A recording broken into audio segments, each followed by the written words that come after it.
Bene, buongiorno a tutti e benvenuti a questo convegno che intende mettere in evidenza scenari, proposte, soluzioni per un uso sostenibile ed efficiente dell'acqua. Proposte e soluzioni che tengano conto del cambiamento climatico e delle tecnologie già oggi disponibili e quindi prontamente già applicabili. Io sono Alessandro Mariesca, sono un giornalista della rivista Terra e Vita, brand ed agricole e gruppo Tecniche Nuovo, e ringrazio gli organizzatori per avermi chiamato oggi qui a coordinare questo incontro. Questo incontro che è organizzato dalla Regione Autonoma Friuli Venezia Giulia con la partnership della Fiera di Pordenone e della Fiera di Udine. L'incontro è organizzato nell'ambito di una convenzione avviata con grande successo da ERSA, l'Agenzia regionale per lo sviluppo rurale, l'AMBI, l'Associazione Nazionale Bonifiche e Irrigazioni, e il CER, il Consorzio di secondo grado per il canale Emiliano-Romagnolo. Questo incontro, fra l'altro, si inserisce in una serie di attività di trasferimento delle conoscenze a favore del comparto agricolo promosse e attivate dalla Regione Friuli Venezia Giulia, in modo particolare negli ultimi 2 anni, assieme al finanziamento di iniziative per ridurre il consumo della risorsa idrica e promuovere l'impiego di tecniche culturali più efficaci. Sappiamo tutti bene che l'acqua è una risorsa essenziale e per l'agricoltura rappresenta un fattore determinante sia per garantire alle colture rese adeguate, sia per rispondere alle esigenze di qualità che il mercato richiede. L'acqua però è una risorsa limitata, sempre più preziosa e quindi deve essere utilizzata con estrema efficienza e senza sprechi. Salvo poi andare dalla parte opposta a dover gestire gli eccessi causati da piogge concentrate che causano disastrose alluvioni, come è successo recentemente in Romagna, ma non solo in Romagna. Anche il Friuli Venezia Giulia ha subito dei ingenti danni dal maltempo. Ma siccità e alluvioni sono però 2 volti di uno stesso problema, che ormai chiamiamo in maniera quasi familiare cambiamento climatico. È un fenomeno che deve essere però gestito attraverso la realizzazione sul territorio di specifiche infrastrutture e la scelta di colture e pratiche adeguate. Oggi si andrà quindi a individuare le strategie per la gestione ottimale delle risorse idriche. Oltre a tecniche di irrigazione efficiente, è necessaria, come dicevamo, una scelta oculata delle culture, l'applicazione di metodi che incrementino la ritenzione idrica del terreno e adeguati sistemi di monitoraggio. Non dimentichiamoci poi che è urgente disporre su tutto il territorio di dighe, ma soprattutto di laghetti, come l'AMBI sta spingendo già ormai da diverso tempo, perché oggi praticamente è poco più del 10% della risorsa idrica, cioè dell'acqua che cade, viene utilizzata, viene conservata e riutilizzata. Quindi su questo punto dobbiamo sicuramente sviluppare nuove iniziative. L'altro aspetto interessante è l'uso delle acque reflue depurate che sicuramente possono rientrare nel circolo ed essere utilizzate convenientemente. Ma veniamo al convegno. Questo prevede una sessione mattutina, che è quella che inizia adesso, sull'uso sostenibile dell'acqua in agricoltura, nella quale vengono individuati scenari, proposte e soluzioni per la gestione irrigua. Seguirà poi una sessione pomeridiana nella zona espositiva dell'Acqua Campus, nella quale verranno proposte tecnologie irrigue di tipo 4.0 attraverso esperienze e soluzioni già oggi disponibili. Prima di iniziare ricordo anche che questo evento dà diritto all'attribuzione di crediti formativi professionali se i partecipanti si sono registrati per tempo. Non voglio però prendere altro tempo perché la giornata di oggi è ricca di incontri e di interventi molto interessanti, quindi darei spazio ai nostri relatori. Prima però lascerei la parola agli organizzatori e alle autorità per i saluti e l'apertura. Quindi a questo punto chiamerei qui sul palco il presidente di Udine e Gorizia Fiera, Antonio Di Piazza. Prego. Buongiorno. Buongiorno a lei, buongiorno a tutti i partecipanti a questo congresso. Mi trovo a portare il benvenuto in questa prima edizione di questo congresso L'uso efficiente dell'acqua. Devo innanzitutto ringraziare l'assessore regionale perché ci ha permesso di realizzare assieme all'amico Renato Pugliatti, presidente della Pordenone Fiera, questo evento tutto è nato da una chiacchierata prima ancora delle elezioni ultime, dove noi non sapevamo come ristrutturare un po' Agriest, e da lì siamo partiti con un ragionamento. Il ragionamento che ci ha portato a concentrarci su un qualcosa di realmente significativo, ovvero lo sfruttamento e la cura di un bene prezioso e umile. Umile quando lo troviamo tutti i giorni, prezioso quando diventa scarso, quando scarseggia sul territorio, ovvero l'acqua. Ringrazio l'assessore e tutti i convenuti qui a questo congresso. Mi scuso perché alle 10 mi aspettano in regione, ma ritorno. Non è che faccio l'intervento e poi scappo come a volte capita. Quindi mi scuso per questa assenza. Ma ritorno perché secondo me il contenuto di questo congresso è un contenuto altamente significativo. L'altro giorno leggevo sul giornale le dichiarazioni del neopresidente Figeli di Coldiretti, che vedo qui seduto in sala, e mi chiedevo, ma veramente cade tutto a puntino, cade tutto nel momento giusto? Perché anche le dichiarazioni del Presidente significavano una carenza d'acqua, una difficoltà nel gestire eventi così particolari, siccitosi a volte e dirompenti in altri momenti. Ecco, io mi auguro che da qui si possa partire per sensibilizzare in modo corretto voi addetti ai lavori, ma tutti gli abitanti del Friuli Venezia Giulia, perché questo è un problema che riguarda tutta la regione, da qui anche l'indirizzo di collaborazione con Pordenone Fiera, sensibilizzare sulla necessità di avere cura di questo bene che, come dicevo prima, è sì umile quando lo si trova, è assolutamente prezioso quando ne abbiamo la carenza. Saluto anche l'amico consigliere Budai, che vedo seduto qui in prima fila, d'altronde da addetto ai lavori ben conosce questa situazione. Vi ringrazio per la partecipazione, mi scuso nuovamente, ma ci rivediamo tra poco. Grazie e buona giornata. Grazie. Grazie. Ecco, mi piace appunto la puntualizzazione sul fatto della sensibilizzazione. È necessaria una sensibilizzazione più spinta nei confronti di questo fenomeno, di questa necessità. Darei la parola adesso a Renato Piugatti, che è il presidente di Pordenone Fiera. Prego.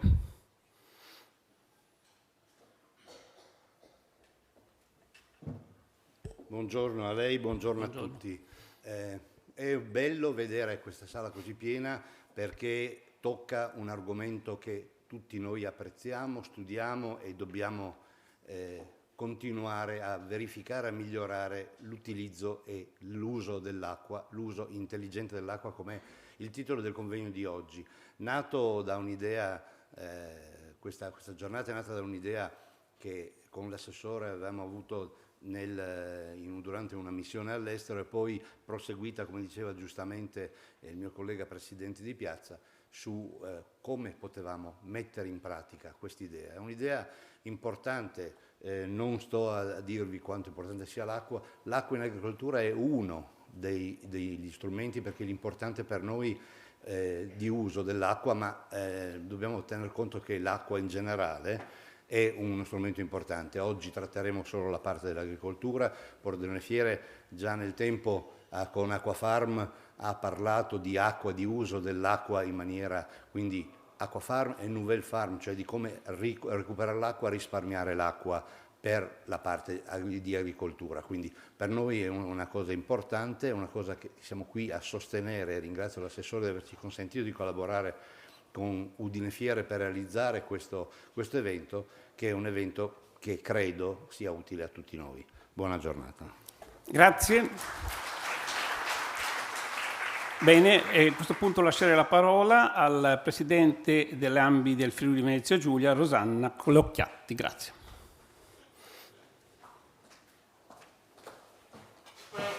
Buongiorno a tutti. Oggi io direi siamo qua in una sessione di lavoro, a me piace chiamarla come giornata workshop, che è una giornata che l'assessore in tempi forse non sospetti aveva assieme ai consorzi di bonifica ragionato e anche pensato. Parliamo di acqua.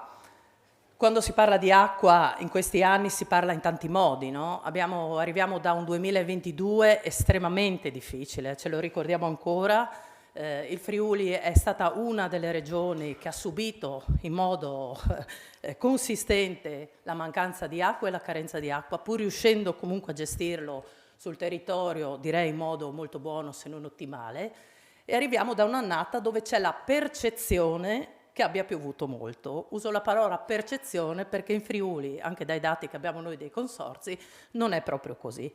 Ecco, allora abbiamo, io dico, le due facce di una stessa medaglia, dove ci troviamo in questi anni ad avere delle condizioni estreme a vicinanze di pochi mesi. Questo è vero, si parla molto di cambiamento climatico, di tutto quello che c'è, però questo ci fa ragionare in una prospettiva futura, che non è partita nel 2022, ma è anni che si sta ragionando, i consorzi stessi assieme alle organizzazioni sindacali e anche con la Regione, che da questo punto di vista ha una sensibilità particolare, per riuscire a organizzare, pensare, ripensare e progettare quello che è il futuro del sistema acqua in Friuli.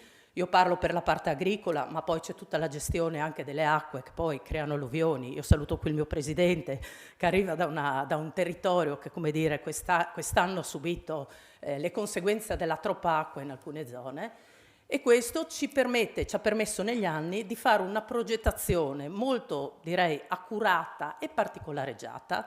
Io dico sempre il Friuli è molto diverso partendo da una zona arrivando all'altra. È una piccola regione, ma mi sento di dire che dentro c'è di tutto, territori, zone, condizioni climatiche molto diverse. E questo vuol dire che non c'è una soluzione per tutto, vuol dire che però c'è una soluzione per alcune cose. Le variabili sono molte e bisogna avere una mentalità e una capacità di individuare quelle che sono le esigenze reali in tutti i territori. Questo ci ha permesso, anche con l'ERSA, di fare tutta una serie di ragionamenti. L'Acqua Campus, a cui abbiamo chiesto il sostegno, la Regione ha chiesto il sostegno, perché è anni che sta sperimentando. Io mi ricordo ben 10 anni fa, quando siamo andati a visitare le sperimentazioni in questi territori, sembravano anche fantascienza, perché parlavamo di tutta una serie di realtà digitali. Ci rendiamo conto che già in Friuli alcune aziende lo stanno usando. Per cui usare quell'esperienza lì in un territorio come il Friuli e soprattutto vedere queste cose, io ricordo il campo fatto a luglio dell'anno scorso, dove tutte le aziende, tutti gli addetti ai lavori possono andare, diventa assolutamente fondamentale e strutturale. Per cui oggi mi permetto di dire, parliamo di un qualcosa che è partito un po' di tempo fa, forse oggi lo comunichiamo, perché sempre la nostra difficoltà è quella lì, e questo dimostra, secondo me, anche la capacità che il sistema agricolo, col sistema dei consorzi, con la Regione e con tutti gli enti, anche l'ERSA, riesce, facendo squadra, a trovare, non dico le soluzioni, ma provare a mettere in campo tutta una serie di realtà e di tecnologie che poi possono essere replicate sul territorio. Molte volte lo facciamo e ce lo diciamo, ecco, oggi forse è l'occasione per riuscire a raccontare quello che è il sistema e quello che il sistema sta facendo. Per cui noi saremo presenti anche oggi con alcuni nostri ingegneri che seguono tutta una serie di partite e con le opportunità che poi anche sul territorio possono essere sviluppate. Per cui questa io ritengo forse è una delle prime, no? L'esperimento per partire in questo modo, però ritengo che questo sia assolutamente utile e assolutamente fondamentale per poi arrivare ai risultati finali. Sensibilizziamo e anche facciamo conoscere quello che è un sistema che comunque, mi permetto di dire, sta funzionando. Grazie. Grazie, quindi buone notizie, il sistema sta funzionando e anche se si sta ripensando un po' tutto il sistema acqua. D'altra parte ci sono delle situazioni assurde, nel senso che c'è una percezione in questo momento di quantità di acqua notevole, mentre invece il problema sussiste comunque nelle stesse zone della Romagna, si sono avuti problemi di siccità, e quindi questo ci deve far pensare per ristrutturare il comparto e comunicare ai nostri agricoltori. Rimaniamo in ambito AMBI e darei la parola a questo punto al Presidente nazionale Francesco Vincenzi. Prego.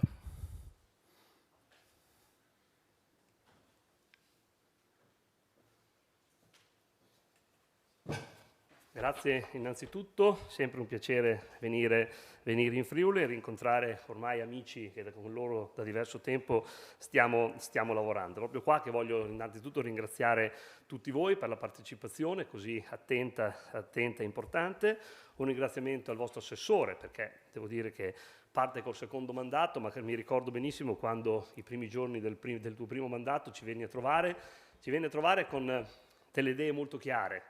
Aveva già capito che qualcosa stava cambiando e che lui voleva essere protagonista di un cambiamento in questa regione, una regione così importante dove l'acqua è un elemento distintivo. E la cosa che mi colpì, sentendo dire anche da un politico, quindi da qualcosa di strano sentire dire da un politico, è quello: guarda Presidente, se c'è bisogno di fare anche delle scelte drastiche, bisogna che le facciamo, perché altrimenti le cose, se continuiamo solo a dirle e non farle, molto probabilmente non risolviamo il problema, non gli facciamo un torto. Questo credo che sia stato un bel esempio di come anche la politica può fare qualcosa rispetto a fare delle scelte. Qua in questa regione è stato fatto, anche grazie, e ringrazio i presidenti e i direttori dei consorzi di bonifica, perché hanno saputo trasformare quell'opportunità finanziarie che il Paese ha messo a disposizione in modo eccellente, trasformandole in opere e soprattutto trasformandole in opere utili all'utilizzo dell'acqua per i nostri agricoltori, che delle difficoltà sicuramente di fronte ai cambiamenti climatici ne hanno e ne stanno vivendo, e che purtroppo dovremo essere abituati, lo dico anch'io da agricoltore, ad affrontarne sempre di più, perché purtroppo vivremo sempre di più queste condizioni che per 6 mesi urliamo aiuto, aiuto, non abbiamo l'acqua, e per gli altri 6 mesi purtroppo aiuto, aiuto, andiamo sott'acqua. Noi viviamo in un paese strano, viviamo in un paese dove purtroppo ci dimentichiamo molto in fretta di quello che succede e soprattutto pensiamo che di fronte a una problematica occorra semplicemente lasciare il tempo, passare il tempo facendo poco e pensando che le cose si sistemino.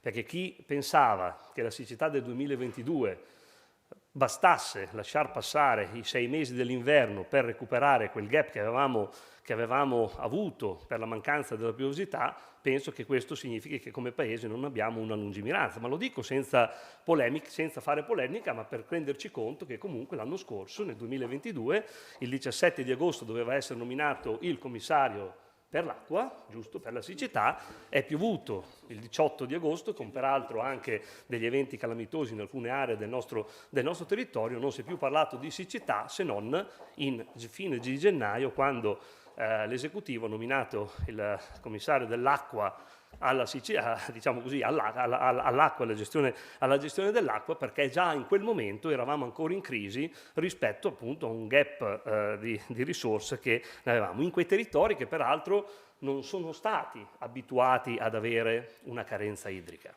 Perché oggi abbiamo il Paese che è capovolto, poi c'è qua il professor Cacciamani che ci racconterà qual è l'effetto del cambiamento climatico rispetto alla piovosità e rispetto all'aumento delle temperature, rispetto a tutto quello che è il grande tema del cambiamento climatico, che al netto che credo che ormai tutti noi siamo consapevoli che esista e che c'è, perché è innegabile. È chiaro che però non bisogna solo fermarsi a raccontarlo, ma bisogna anche cercare delle soluzioni, da una parte di mitigazione di medio e lungo termine, ma anche soprattutto di adattamento a breve termine, che se aspettiamo gli effetti semplicemente della mitigazione moriamo tutti qua dentro. Cioè non è che possiamo raccontarci delle cose diverse dalla realtà. Ecco, noi dobbiamo come Paese, secondo me, fare una volta per tutte un salto di qualità. Devo dire che seppur con poche risorse, anche l'idea e comunque la nomina del commissario ha messo le basi per iniziare a creare un percorso, va bene, dove si inizia a parlare dell'acqua a 360 gradi. Spero con un po' meno di frammentazione rispetto a come se ne è parlato fino ad oggi, non solo frammentazione di competenze, ma anche frammentazione territoriale, perché purtroppo nei momenti di grande crisi abbiamo visto che il grande tema dei conflitti tra gli usi e i territori è un tema che, seppur regolamentato, va bene, mette in difficoltà la gestione dell'acqua in tutto il nostro territorio, e non solo italiano ma anche transfrontaliere. Qui lo conoscete benissimo perché abbiamo anche dei rapporti con altri stati europei. La grande sfida che oggi noi ci troviamo davanti è proprio quella che oggi in questo convegno vogliamo affrontare. Il mondo agricolo e l'agricoltura credo che, al netto di quello che ormai pensano in pochi, ma che comunque fanno ancora molta confusione sul tema del grande consumo di acqua in agricoltura, che peraltro non è nient'altro che un errore, parlando di consumo di acqua in agricoltura, e l'agricoltura, secondo il nostro punto di vista, ha fatto dei passi da giganti. Ha fatto dei passi da giganti perché, come ricordo tutti, il fattore acqua è un fattore produttivo, ed essendo un fattore produttivo è un fattore che costa. Quindi i primi a voler risparmiare e usare meno acqua sono gli agricoltori, che, se lo utilizzano meglio e ne utilizzano meno, hanno un vantaggio economico e quindi un vantaggio di competitività sui mercati internazionali, che oggi è indispensabile per potervi rimanere. Abbiamo bisogno però di fare uno sforzo importante, aiutandoli, e loro sono già pronti, perché oggi il mondo agricolo è un mondo agricolo evoluto, è un mondo agricolo tecnologico, che è avvezzo con le tecnologie, che la sa usare molto meglio di tanti altri settori, seppur in modo difficile, perché comunque lavoriamo sempre in un territorio, in un campo aperto, e non è come lavorare in un capannone sotto al caldo o al freddo d'inverno e d'estate, o in un contesto ben preciso e delimitato. Però la tecnologia ha dato una mano importante allo sviluppo e alla crescita della nostra agricoltura, e soprattutto i nostri agricoltori, con una nota positiva ai tanti giovani che oggi si avvicinano all'agricoltura, sono bravi e soprattutto sanno utilizzare e mettere in campo quella tecnologia che gli permette appunto di migliorare la produttività e anche l'efficienza produttiva. Sull'acqua abbiamo bisogno di aumentare, di incrementare, perché noi purtroppo, lo dico, viviamo in regioni dove la mancanza di acqua, molto probabilmente, se lo chiediamo ai nostri nonni, tutto si immaginavano, ma non di rimanere senza acqua. Quindi noi usciamo da questa cultura. Io dico sempre che io sono rivierasco quasi del fiume Po, emiliano, va bene, perché abito nel triangolo delle Bermuda, tra Mantova, Ferrara e Modena, okay? E in quel territorio la nostra paura era la troppa acqua, non la mancanza di acqua. Io abito in un catino tra il fiume Secchia e il fiume Panaro, con grande argine del Po che ci trattiene l'acqua, quindi noi la paura era avere 2-3 metri d'acqua sopra la testa, non per terra. Ecco, purtroppo invece ci siamo dovuti abituare, ci siamo dovuti attrezzare per avere la mancanza, per gestire una poca acqua, va bene, che anche il grande fiume negli ultimi anni non è riuscito a darlo. L'abbiamo fatto e lo continuiamo a fare con la tecnologia.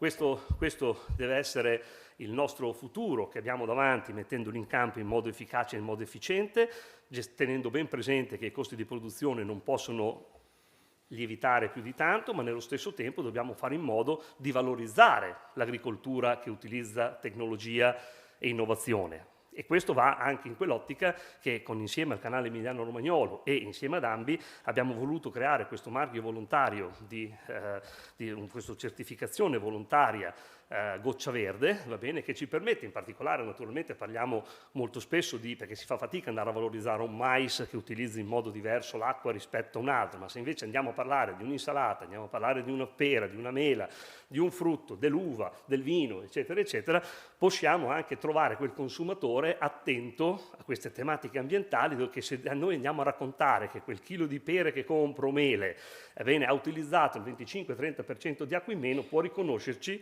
un gap di prezzo superiore e ci permette di recuperare magari quell'aumento di costi che abbiamo avuto nelle nostre imprese, dovuto al fatto che ci siamo attrezzati tecnologicamente. Abbiamo poi la sfida importante che ce lo sta imponendo l'Europa, quello del riutilizzo delle acque reflue. Noi siamo anche bravissimi a stare in questa Europa, regolarmente noi andiamo in infrazione comunitaria tutte le volte che dobbiamo applicare un regolamento, perché arriviamo non il giorno dopo, arriviamo 10 anni dopo di tutti gli altri, quindi in questo momento, per non andare in infrazione, dobbiamo correre e velocizzare tutti quei regolamenti che ci permetteranno di utilizzare le acque reflue depurate. Questo però è un tema molto ma molto delicato. Innanzitutto anche qui è un tema infrastrutturale importante, perché non tutti gli impianti di depurazione sono adeguati e sono situati, localizzati in luoghi dove possono essere utilizzati per l'utilizzo agricolo, perché molto spesso il trasporto dell'acqua dall'impianto di depurazione al luogo di utilizzo è un costo talmente elevato che non ce lo possiamo né permettere noi come agricoltori di pagarlo, ma anche tutte le imprese del servizio idrico integrato non possono accollarsi questi costi di trasporto e di vettoriamento dell'acqua. E l'altro grande tema è il rischio e il monitoraggio della qualità dell'acqua. Noi non possiamo non tener conto che tre cittadini su 5, turisti su 3 su 5 che vengono in Italia vengono per il cibo, per la bellezza del territorio e per la salubrità del cibo italiano. Quindi noi non possiamo rischiare o mettere dei dubbi nel qualcuno che utilizzando le acque reflue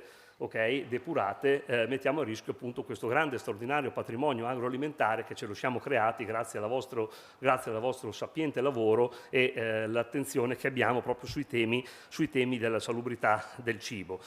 Lo dico perché molto spesso sembra che l'agricoltura non voglia cogliere questa sfida. Non è assolutamente così. L'agricoltura la vuole cogliere, però la vuole cogliere in modo di tutelare quello che è il loro interesse, che non è solo economico ma è anche produttivo. Sicuramente, lo dico in modo molto chiaro, la strategia del riutilizzo delle acque reflue nel nostro paese non è quella di aumentare le tabelle della qualità dell'acqua, ma è quella di migliorare l'affinamento dell'acqua all'uscita dei depuratori. Che sia ben chiaro, su questo non molleremo e non faremo. Siamo preoccupati perché ancora oggi alcuni stakeholder, tra cui noi, ma anche il servizio idrico integrato, non è stato coinvolto nel tavolo di coordinamento per scrivere le linee guida per il riutilizzo dell'acqua, e questo naturalmente non è un bel punto di partenza, però staremo vigili e attenti perché questo naturalmente insieme alle associazioni agricole, professionali agricole, che ci mettano tra coloro che sono gli interlocutori principali, perché se siamo i fruitori finali di questo servizio sicuramente dovremo dire noi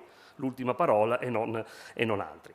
Abbiamo poi la sfida delle infrastrutture che sono necessarie, è inutile che ci neghiamo. Noi nel nostro paese l'opera pubblica negli ultimi anni è stato sempre definito un problema, noi la vogliamo e dobbiamo essere tutti consapevoli invece che deve diventare una straordinaria opportunità di sviluppo e soprattutto di sviluppo per il territorio, per il nostro paese, per traghettarlo nel futuro. Senza le infrastrutture, senza le opere pubbliche molto probabilmente non riusciremo ad essere al passo con gli altri paesi, in particolare sul tema dell'acqua e sul tema della gestione dell'acqua a 360 gradi, perché noi ancora oggi siamo in un paese del Mediterraneo dove vedrete dai dati, adesso io la relazione non l'ho vista ma immagino che comunque posso immaginarmele, va bene, le relazioni prossime, ma vedrete che seppur siamo in un paese del Mediterraneo siamo ancora un paese che rispetto ai paesi del Mediterraneo, Spagna, Portogallo, piove di più rispetto in una media nazionale annuale di più che in quei paesi lì. Però abbiamo un gap infrastrutturale che mentre loro trattengono, seppur quella poca acqua che hanno, dal 35 al 55%, noi ne tratteniamo la media nazionale appena l'11%. Guardate che a parlare di questo sembra una banalità, ma molto probabilmente io mi immagino che ieri parlavamo a Roma alla Svimez, quindi di Cassa del Mezzogiorno, io immagino che questo dialogo negli anni 80-70, quando la Cassa del Mezzogiorno ha immaginato le opere da fare, e se lo 50% delle opere fatte sono dei grandi invasi, molto probabilmente il dibattito che noi stiamo facendo qui oggi l'hanno fatto allora in quei territori. Non a caso in quei territori oggi, con la piovosità più bassa della nostra, non hanno e non contano danni per siccità. Immaginate la Puglia, immaginate la Sardegna ha 2 miliardi di metri cubi di acqua di invaso. Quello gli permette di avere 2 anni di siccità senza pioggia e di non rimanere senza acqua, non solo per l'agricoltura, ma per tutta una serie di altra vita sociale. Penso al turismo, penso a tutto quello che è ai cittadini che vivono in quei territori. Quindi il primo passo è l'infrastruttura, un'infrastruttura che secondo il nostro punto di vista deve partire appunto da questo piano invasi, piano laghetti, che ci permette di aumentare la capacità dell'acqua, una capacità dell'acqua che deve essere trattenuta con delle opere in sintonia col territorio, condivise con i territori, sia in termini di dimensioni che in termini di tipologia. È chiaro che quando si immagina una diga o un invaso, uno immagina una grande colata di cemento, e quindi è la grande critica che purtroppo molto spesso. Ecco, noi crediamo che oggi la tecnologia, io vengo dalla Puglia da qualche mese fa, la più grande diga pugliese, la diga di Occhito, è in terra, trattiene e dà l'acqua a tutta l'acqua alla capitanata e quindi al pomodoro, a tutte le culture che oggi conosciamo in quella in quella regione. Per dire che insomma le cose si possono fare non solo guardandole come opere grigie, ma guardandole anche come opere che ci permettono di dare un'impronta di ingegneria ambientale, di ingegneria naturalistica, senza andare a gravare anche su questo impatto qui. Termini di sicurezza, invasi che devono essere multifunzionali. È impensabile che come negli anni 70 ognuno di noi pensa di fare un invaso, uno per l'agricoltura, uno per l'idropotabile, uno per un uso energetico. Ormai è chiaro a tutti che dove si va a battezzare, diciamo così, il luogo e il sito, è chiaro che deve essere un invaso che abbracci una serie di usi. Peraltro la legge Galli è molto chiara sulle priorità dell'uso dell'acqua e durante la costruzione, durante la realizzazione si può anche immaginare dei protocolli d'intesa dove si vanno a definire chi li usa e in che momenti uno li usi rispetto a qualcos'altro. Dobbiamo anche dire che non mi piace dire che non è stato fatto niente, perché intanto che noi stiamo parlando comunque stiamo investendo come consorzi di bonifica nel nostro Paese 4 miliardi di euro tra Piano Nazionale di Sviluppo Rurale, Fondo Sociale di Coesione, Piano Nazionale di Ripresa e Resilienza e ultimamente, la prossima settimana, sperando che venga data una piccola deroga, verrà individuato il Piano Idrico Nazionale, che anche questo è avere una piattaforma dove inserire delle idee progettuali che ci permetteranno di programmare e soprattutto pianificare delle opere che non solo servono all'oggi ma anche di pensarle per il domani. È la prima volta che nel nostro Paese sul tema idrico viene fatto al Ministero delle Infrastrutture un piano idrico nazionale concreto. Quindi ci auspichiamo che questa sia la volontà di voltare pagina una volta per tutti, perché non possiamo, io dico, accorgerci che manca l'acqua solo quando alcuni comuni delle aree interne di alcuni territori devono essere serviti da autobotti. Mi sembra che sia un pochino anacronistico e fuori dai tempi se pensiamo di gestire così le emergenze. Ecco, quindi io concludo ringraziandovi ancora una volta per quello che state facendo in Friuli, che vi dimostrate ancora una volta comunque lungimiranti, perché guardate che è più facile dirlo che farlo, pensare quello di dover fare per il domani, pensando a quello che viene. Non è così scontato, anche perché abbiamo dimostrato nel nostro Paese che siamo molto più bravi a organizzarci e a risolvere le emergenze piuttosto che pianificare e programmare. Ecco, qui anticipando i tempi vogliamo cercare di dare un futuro e soprattutto di dare delle certezze a quegli imprenditori che ancora una volta vogliono rimanere, seppur in modo difficile ma comunque volenteroso, a rimanere nel nostro territorio, nelle nostre regioni, continuare a fare impresa. Ripeto che non è facile, ma però dico io che se abbiamo la politica, abbiamo degli enti anche come i consorzi di bonifica che riescono ad aiutarli a traghettare e a pensare al futuro, si riesce anche a fare delle scelte diverse di come sono state fatte nel passato. Grazie.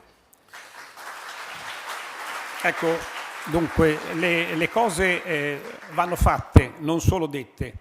E le soluzioni tecnologiche ci sono, quindi si tratta soltanto di mettere in campo una volontà politica maggiore. È una volontà politica che in questa regione però non manca. E adesso ci spiegherà l'assessore quello che si sta facendo in questa regione. Prego, assessore Zaniolo.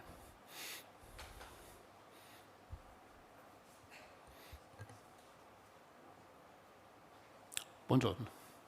Grazie mille Alessandro, buongiorno a tutti, benvenuti e grazie veramente di essere presenti qui oggi.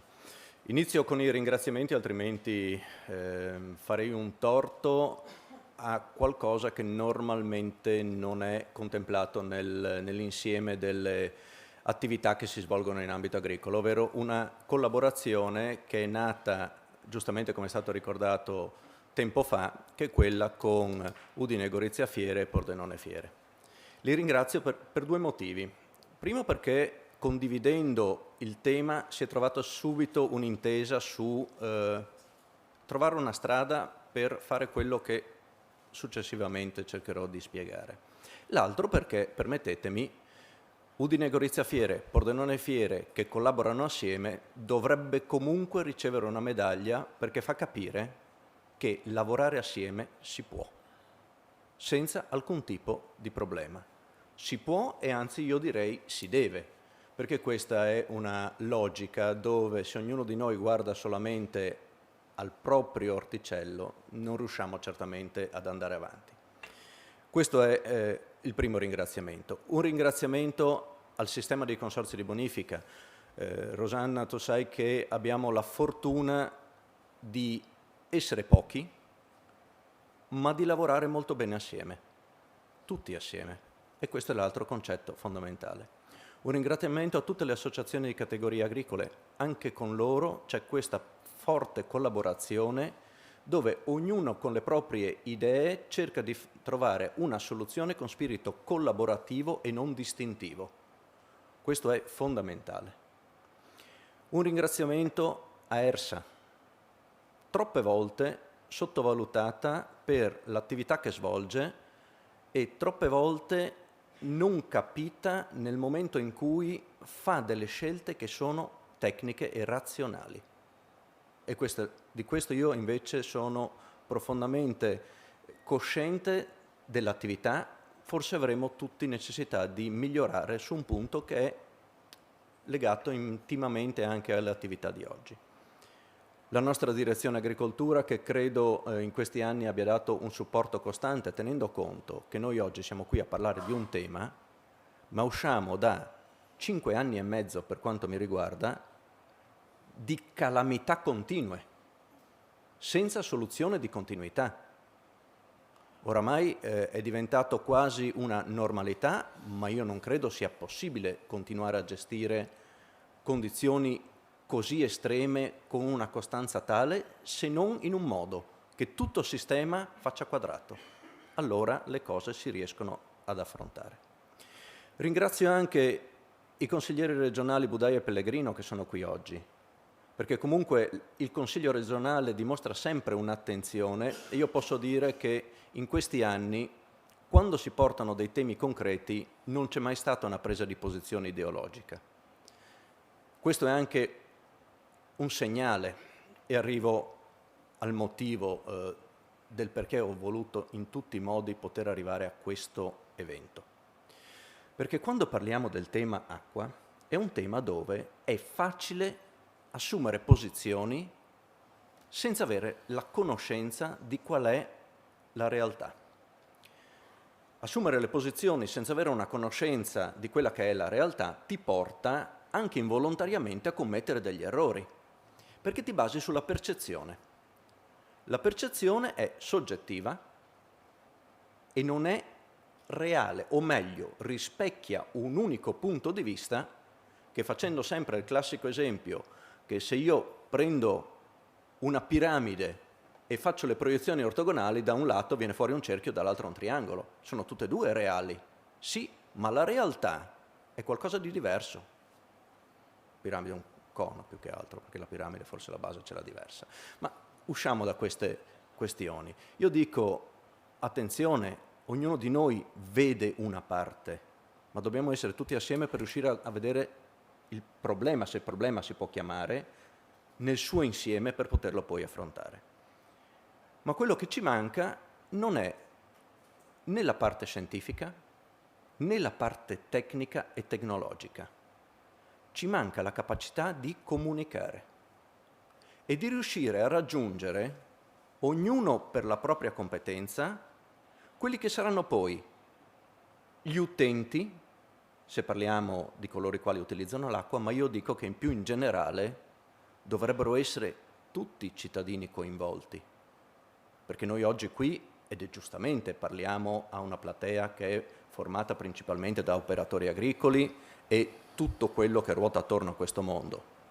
Ma quando parliamo di acqua io non posso fare distinzioni e ho necessità di avere una visione a 360 gradi. Poi ognuno di noi si occuperà per la parte che riguarda il suo settore. Difatti io all'interno di questo componente mi fermo. Alcune delle sollecitazioni che l'amico Vincenzi prima ha fatto le condivido in pieno.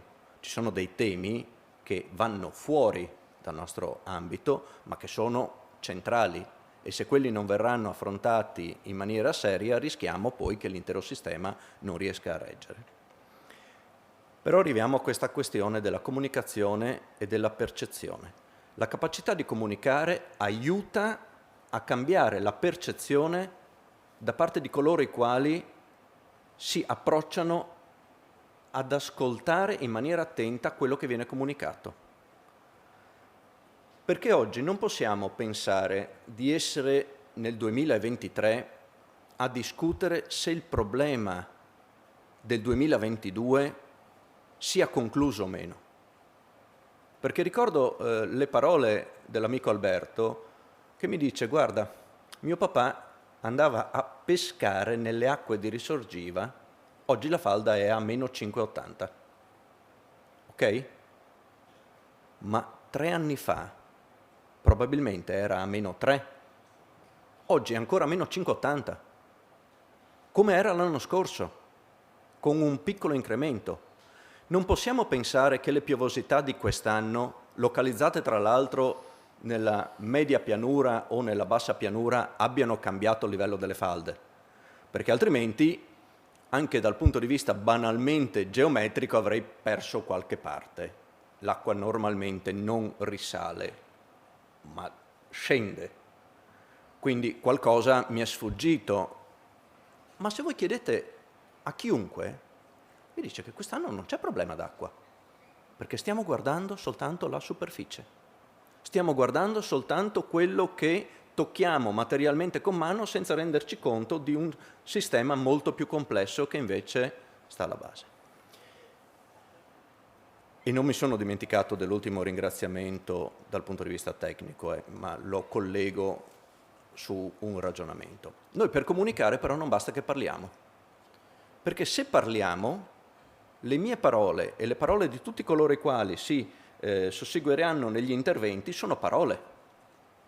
Dobbiamo anche dare la possibilità di verificare, dal punto di vista anche pratico, quelli che sono le attività tecniche e tecnologiche che discendono da quelle parole, Quindi abbiamo necessità di comunicare dando la possibilità di vedere e toccare con mano, perché questo aumenta l'effetto e l'efficacia di quel tipo di comunicazione. Per cui qui il ringraziamento a Canale Emiliano Romagnolo e diciamo così Acqua Campus per la collaborazione iniziata già da alcuni anni con ERSA per andare a mettere a disposizione quelle che sono le attuali tecniche e tecnologie disponibili a tutti gli operatori affinché le possano vedere e toccare con mano. Perché non siamo così ottusi da non capire che determinate tecnologie in determinati territori, con determinate condizioni di terreni, con determinate condizioni di colture non sono applicabili? Ma non è vero che non ci sia nulla che non si possa applicare. Per cui dobbiamo avere una conoscenza la più ampia possibile, una valutazione tecnica rigorosa di quelle che sono le soluzioni migliori a seconda delle aree, dei territori e delle colture, per riuscire poi ad avere la possibilità di utilizzare quello che meglio si adatta alle condizioni che andiamo ad affrontare.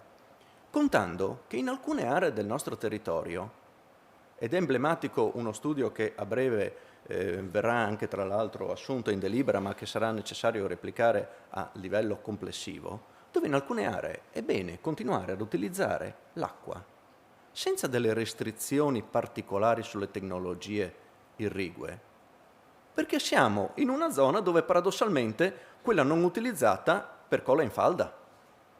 Quindi vado paradossalmente a dare un supporto, ma non possiamo dire che questo è generalizzato e va bene ovunque, perché se lo faccio a Lignano, permettetemi, io posso buttare miliardi di ettolitri d'acqua e finiscono in mare scorrendo sulla superficie, non sono neanche riusciti a penetrare nel terreno. E quindi anche qui serve razionalità. Però tutto questo poi si deve confrontare con la parte economica, perché la parte economica non è uno scherzo. Quando si parlava che noi scontiamo un gap di pianificazione dovuto al fatto che la nostra regione è una regione tra quelle dove la piovosità è sempre stata storicamente ai massimi livelli, per cui il nostro problema era l'eccesso d'acqua e non certo la carenza, è chiaro che determinate valutazioni devono essere oggi fatte in fretta, perché non abbiamo avuto le condizioni neanche di predisposizione mentale di affrontarle 30 anni fa, non c'erano queste condizioni. Però nel momento in cui si affrontano vanno affrontate guardando anche a tutte le scelte necessarie che devono essere realizzate. Poi ognuno si fermerà sulle parti di competenza. È chiaro che io dalla parte agricola mi fermo sulla parte agricola, ma alcune scelte di campo generali saranno necessarie. Altrimenti rischiamo che il sistema, non solo quello dell'utilizzazione agricola, ma anche quello dell'utilizzazione idropotabile, ma anche quello degli altri usi, vada in crisi. E quindi quell'acqua in qualche modo la dovremo tenere.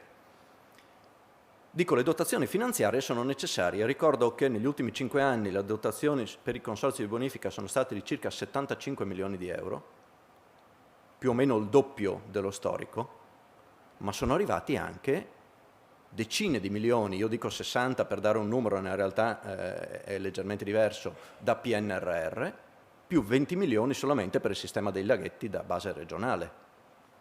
Quindi ci sono delle scelte fatte, ma sono state fatte tutti quanti assieme, andando a dire che quelle devono andare comunque in un'unica direzione, consentire poi l'utilizzo ad alta efficienza dell'acqua, perché altrimenti non aveva senso investire per cambiare qualcosa magari di vecchio di 100 anni in qualcosa di vecchio di 30. Dobbiamo andare in quella direzione, fatto salvo il ragionamento di quelle zone dove forse è bene continuare con un sistema meno specifico. Bastano? No. No, perché oggi la richiesta più forte che arriva, e quando ho dichiarato, e lo ripeto, che se c'è un unico tema su cui si deve puntare è proprio l'acqua, perché senza quella non c'è più alcun tipo di possibilità di utilizzazione agricola. Non c'è, perché ci viene a mancare la risorsa fondamentale, o comunque non siamo in grado di garantirla quando serve. È altrettanto vero che il bilancio necessario travalica quello della regione, quindi bisogna pianificare e andare a definire un incremento annuale delle risorse. E parliamo di infrastrutture. Ma io vorrei concludere con l'ultima considerazione, che secondo me è quella più importante. Ma se noi anche avessimo un sistema infrastrutturale magnifico, dove tra l'altro, e qui lo sottolineo in maniera molto chiara, l'ente pubblico può supportare l'infrastruttura, non i costi di gestione. Perché non è che l'acqua sia gratis, l'acqua è gratis in questo momento, ma i costi, quelli devono essere sostenuti. Non è che ci si può nascondere sul fatto che allora tutto deve essere pagato, perché se io ne usufruisco in qualche modo devo anche contribuire a sostenere i costi della gestione, perlomeno della gestione. Allora, facendo questo ragionamento, mi manca una parte che va dal punto di consegna di quell'acqua alla distribuzione sui terreni, perché lì riesco poi a sfruttare quelle attività che si sono programmate di rinnovamento delle infrastrutture e rendere efficiente a quel punto l'intero sistema. Qui le linee e le risorse sono ancora più ingenti come richiesta, perché la platea sono tutte le 15.000 imprese agricole banalmente di questa regione, dico 15.000 perché in alcune zone oggettivamente la parte è poco significativa, con una superficie agricola che è di 130.000 ettari. Una quota probabilmente già adeguata, perché determinate colture già negli anni hanno fatto degli adeguamenti e quindi su quello possiamo dire che ragionevolmente siamo abbastanza bene. Sul resto dobbiamo riuscire invece a fare l'ultimo miglio. Io ho visto che i fondi messi a disposizione, che sono circa 7 milioni, di cui 1 milione l'anno scorso, non è che hanno ricevuto questo assalto alla diligenza, perché è pur vero che era limitato a una stretta categoria, che vale 90.000 ettari in regione, una stretta categoria.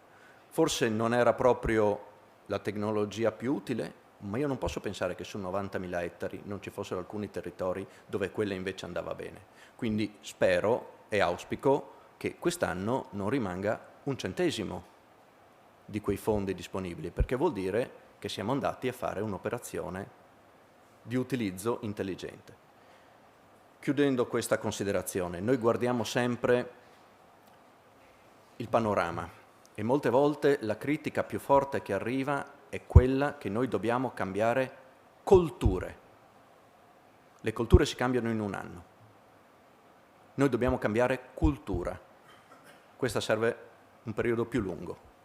Va accompagnato, magari al di fuori delle follie, in alcuni casi, normative alle quali dobbiamo adeguarci, che non capiscono che non si può chiudere domani mattina, ma bisogna invece andare avanti adeguando. Però noi dobbiamo cambiare un approccio culturale. Io chiudo con questa considerazione ringraziando tutti quelli che sono oggi qui presenti, perché probabilmente questo lo hanno capito benissimo, e a loro chiedo di fare a loro volta sensibilizzazione affinché si capisca che si possono fare delle scelte, non tutte, ma comunque anche il dire no, non si può fare, è una scelta. Peccato sia quella sbagliata. Grazie mille. Grazie Assessore. Sicuramente ha evidenziato degli aspetti importanti, fra i quali quello di lavorare insieme. Lavorare insieme si può e si deve, perché è lo spirito collaborativo che poi porta ai migliori risultati. Tutto il sistema deve far quadrato intorno all'irrigazione e a tutte le necessità del comparto. L'altro aspetto importante è la comunicazione, senza la quale ovviamente non si va da nessuna parte. E adesso passiamo alle relazioni generali. Stiamo un po' sforando con i tempi, ma diciamo, gli interventi erano molto importanti e interessanti, quindi sicuramente ne valsa la pena. Avremo adesso 4 relazioni prima del coffee break. Dopo queste 4 relazioni, e chi dal pubblico vuole intervenire o fare qualche domanda sicuramente lo può fare ed è ben accetto. Bene, allora passiamo alla prima relazione. La prima relazione è il dottor Carlo Cacciamani, che ci parlerà del cambiamento climatico come fattore critico per la risorsa acqua. Prego. Buongiorno a tutti, grazie di questo invito. Chiedo scusa anche per l'abbigliamento, ma ho perso in treno la giacca e quindi, come dire, c'è una motivazione forte. Allora, l'importante sono i contenuti. Capita anche questo nelle migliori famiglie. Allora, dunque, intanto permettetemi di usare 2 minuti per ringraziarvi anche per un motivo personale. Io sono da un po' di tempo direttore dell'agenzia Italia Meteo, ma ho una storia che è nata nell'ente regionale sviluppo agricolo della regione Emilia-Romagna, che, sto parlando della fine degli anni 80 del secolo scorso, lavorava molto con l'ente regionale sviluppo agricolo di questa regione. Vedo l'amico Gentilini ai tempi di dottor Nucciotti, ai tempi di Griffith Morgan, ricordo la rete di AILPAD che c'era in questa regione, quindi, come dire, c'è un pezzo anche di cuore, se posso usare questo termine, in un ambito scientifico che non guasta, che mi fa molto piacere, e quindi questa è anche una ragione aggiuntiva che mi ha spinto a venire qui. La seconda ragione è che il tema è assolutamente, l'abbiamo sentito, fondamentale. Se uno potesse chiedermi quali sono le 2 criticità, qual è la criticità numero 1 che il tema del cambiamento climatico, anzi meglio dell'emergenza climatica, sta determinando, è sicuramente la risorsa idrica, perché abbiamo, e in particolare nelle zone del Mediterraneo dove abitiamo noi, perché è già stato citato il termine rovescio della medaglia, che tra l'altro ce l'ho anch'io in una slide, quindi come se ci fosse stata una comunicazione tra di noi, perché viviamo esattamente in questa parte del pianeta questa situazione abbastanza strana, cioè passiamo da una situazione di un tipo a manca l'acqua, è stato citata la siccità del 2022, 2023, fino ad aprile si parlava di siccità, il Po era 330-350 metri cubi al secondo a Ponte Lago Scuro, 1° di maggio è venuto giù il mondo in Romagna e abbiamo avuto qualcosa come più di 550-600 mm in alcune aree, su un totale di circa 16.000 km quadrati in Emilia Romagna, la metà di quella che piove in un anno non in 15 giorni, perché questo è stato detto spesso, non sono stati 15 giorni, sono stati 5-6 giorni, perché ha piovuto i primi 3-4 giorni di maggio e poi sono piovuti 15, 16, 17 di maggio. quindi un mese di maggio quella pioggia lì non c'era mai stata, non s'era mai vista, 23 fiumi esondati, quindi passato da una situazione in cui manca l'acqua, abbiamo una crisi idrica, l'agricoltura aveva dei problemi, al problema totalmente opposto, c'è troppa acqua, una quantità di danni pazzesca che ce ne sarà per i prossimi mesi, spero rapidamente che possa in qualche maniera risolversi, anche se ci vorrà tempo, fatica. Quindi il cambiamento climatico, 2 parole rapide, qualcuno diceva prima è una realtà incontrovertibile, è una realtà incontrovertibile, il 99,99% degli scienziati del clima sono tutti d'accordo, quindi anche quando si ascoltano talvolta, come dire, voci dissonanti, quella lì non è la voce della scienza dei climatologi, è evidentemente qualcuno che ancora desidera, probabilmente dal mio punto di vista, la vedo io così, negare un'evidenza che ormai a livello globale, IPCC, l'Agenzia Europea per l'Ambiente, tanti servizi meteorologici e climatologici, strutture nel mondo e anche in Europa ormai affermano. Perché lo vedete da questo grafico, questo è il famoso, una sorta di codice a barre del clima, quelle sono le anomalie della temperatura media globale dal 1850 a oggi, penso che non ci voglia una gran difficoltà di comprensione, vedere che tutte le barre dal rosso in poi che indicano un anno che è fortemente anomalo in positivo rispetto a un clima di riferimento, è assolutamente tutte verso la fine di questo grafico, quindi non abbiamo, viviamo già oggi il cambiamento climatico, cioè che cosa significa cambiamento climatico? Significa accelerazione di un processo di aumento della temperatura, quindi non è solo un tema di aumento della temperatura, è un tema forse ancora più rilevante di accelerazione di questo aumento di temperatura, accelerazione che sta avvenendo in tempi rapidi, perché se andiamo a vedere anche altri indicatori tipo l'anidride carbonica e i gas a effetto serra, che sono, il cui aumento è sostanzialmente la causa principale, vediamo di nuovo una crescita che è ragionevolmente esponenziale, cioè dal 1880, dal 1900 si vede un aumento dell'anidride carbonica e anche di altri gas serra, tale che oggi misuriamo circa 420 parti per milione di anidride carbonica, quando negli ultimi 800.000 anni della Terra si era oscillati a livello globale tra circa 170-180 parti per milione a 270-280 per milione, parti per milione. Negli ultimi 150 anni siamo arrivati a più di 400. Ecco, quindi non c'è nessuna motivazione che sia interna al sistema climatico che possa, esterna al sistema climatico, tipo un meteorite, tipo una situazione del genere, o le eruzioni vulcaniche, che in questo caso sarebbe interna, che possa spiegare questo, ma la ragione ormai incontrovertibile è la causa umana, l'effetto antropogenico. Si dice che viviamo nell'antropocene non a caso, cioè l'uomo per la prima volta nella storia, se ci pensate da un secolo e mezzo, è in grado di modificare il sistema climatico, mentre nei secoli passati, da quando è apparso sulla Terra fino appunto alla fine dell'Ottocento, era uno spettatore di quello che la natura gli presentava. Da 150 anni siamo attori, quindi il cambiamento climatico non è una roba che, come dire, si deposita su di noi, siamo noi che l'abbiamo determinato e adesso si deposita su di noi, quindi è come un processo che va anche analizzato anche da un punto di vista, se volete, filosofico, cioè l'uomo che per la prima volta ha raggiunto un tale livello di, come vogliamo chiamarlo, sviluppo, tecnologia, eccetera, tale da modificare il sistema.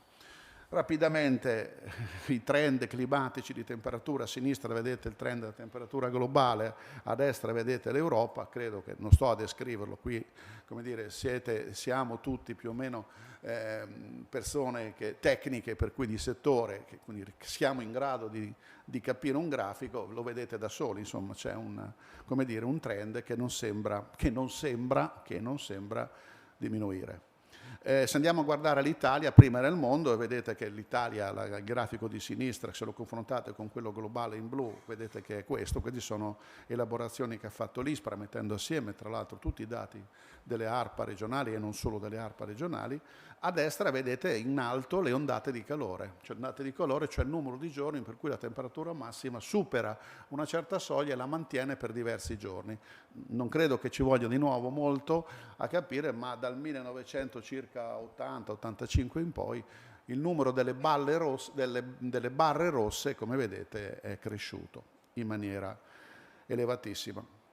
La temperatura globale della Terra, per come si pensa che possa andare nel futuro, la risposta a questa domanda la si ottiene utilizzando i modelli generali di circolazione generale dell'atmosfera del clima, che sono, come dire, forzati da scenari di emissione di gas effetto serra, di concentrazione di gas effetto serra che sono a loro volta legati allo sviluppo economico e alla macroeconomia. A seconda degli scenari di anidride carbonica e in generale di gas effetto serra che potremmo immaginare, avviamo i cosiddetti scenari futuri in termini di risposta come temperatura, che vanno dai cosiddetti business as usual, cioè non facciamo nulla, non cambiamo, non riduciamo le emissioni, non facciamo nulla, per i quali si può pensare addirittura potremmo anche arrivare a fine secolo anche a 4 gradi di temperatura in aumento. Quindi se vi ricordate l'accordo di Parigi del 2015 che diceva che bisogna contenere a 1,5 gradi,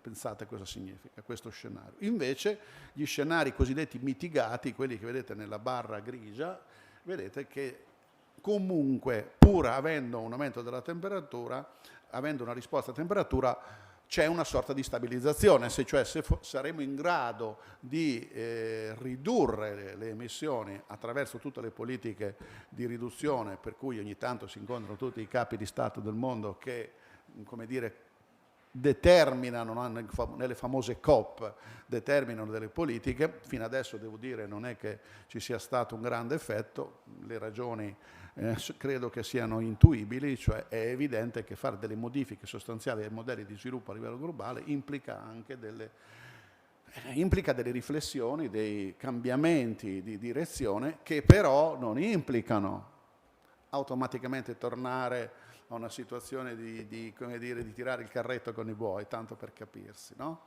C'è molto da fare, anche le politiche di mitigazione e di adattamento che sono state citate prima non devono far pensare alla parola adattamento, allora torniamo indietro, allora no. Significa lavoriamo, operiamo, sviluppiamo le nostre tecnologie, le nostre competenze per mantenere un livello adeguato di sviluppo, magari tagliando qualche eccesso, perché questo poi anche da un punto di vista etico potrebbe essere ragionevole, visto perché il mondo è grande e ci sono tante persone che non hanno manco di che vivere e magari in certe altre zone del mondo ci stanno anche persone che hanno molto di più di quello che gli serve per la vita. Quindi bisogna fare anche un po' una riflessione un attimino più grande, più ampia. Poi c'è anche un discorso di giustizia, il cambiamento climatico andrà a impattare soprattutto sulle fasce più deboli, sulle persone vulnerabili, sulle persone che hanno dei problemi, sui poveri, fra virgolette, del mondo, che peraltro stanno aumentando in numero, perché le persone, le società più ricche avranno più capacità di adattarsi per certi versi, anche se, devo dire, con una certa ragionevole certezza, che non farà tanto sconto anche alle società più ricche il cambiamento climatico. È soltanto una questione di tempo, cioè bisogna veramente modificare. Acqua. L'IPCC identifica come la risorsa idrica una delle problematiche maggiori a livello globale. Gli impatti sono forti, lo vedete da quella barra lì che ho evidenziato con il circolo, con il rettangolo rosso. Sicuramente quello è un settore di impatto, perché lì abbiamo, no, l'human heat stress, i sistemi marini, gli ecosistemi terrestri, si parla di perdita nella crop production, quindi nella produzione agricola. La water scarcity aumenta sicuramente e così quelli sono gli impatti, questo è sempre IPCC, che identifica per l'Europa quali sono i rischi chiave. Uno dei rischi chiave è appunto la risorsa idrica. Li ho identificati qua, sono le onde di calore, la water scarcity, la food security e la flood risk, rovescio della medaglia. Flood risk da una parte, water scarcity da quell'altra. E noi ci siamo in mezzo. Nel nord Europa non c'è, almeno ne manca uno, cioè non c'hanno il problema probabilmente non avranno il problema della water scarcity, avranno il problema della flood risk, ma noi ce l'abbiamo tutte e due. Talvolta dicono non ci facciamo mancare niente, no? Perché il Mediterraneo è fatto così. Quando ce n'è poca, quando ce n'è troppa. Quando ce n'è poca e quindi abbiamo situazioni di stress dovuto al fatto che per giorni e giorni e giorni, insomma l'estate 2023 l'abbiamo vissuta, no? Cioè, è stato il luglio più caldo degli ultimi 100 anni, cioè abbiamo avuto temperature in eccesso di 40 gradi, le persone che hanno i capelli del mio colore si ricorderanno che quando avevano 25-30 anni una temperatura di 40 gradi, gentilini, uno pensava che era rotto il termometro, no? Adesso non solo non è rotto il termometro, ma sta diventando quasi la norma.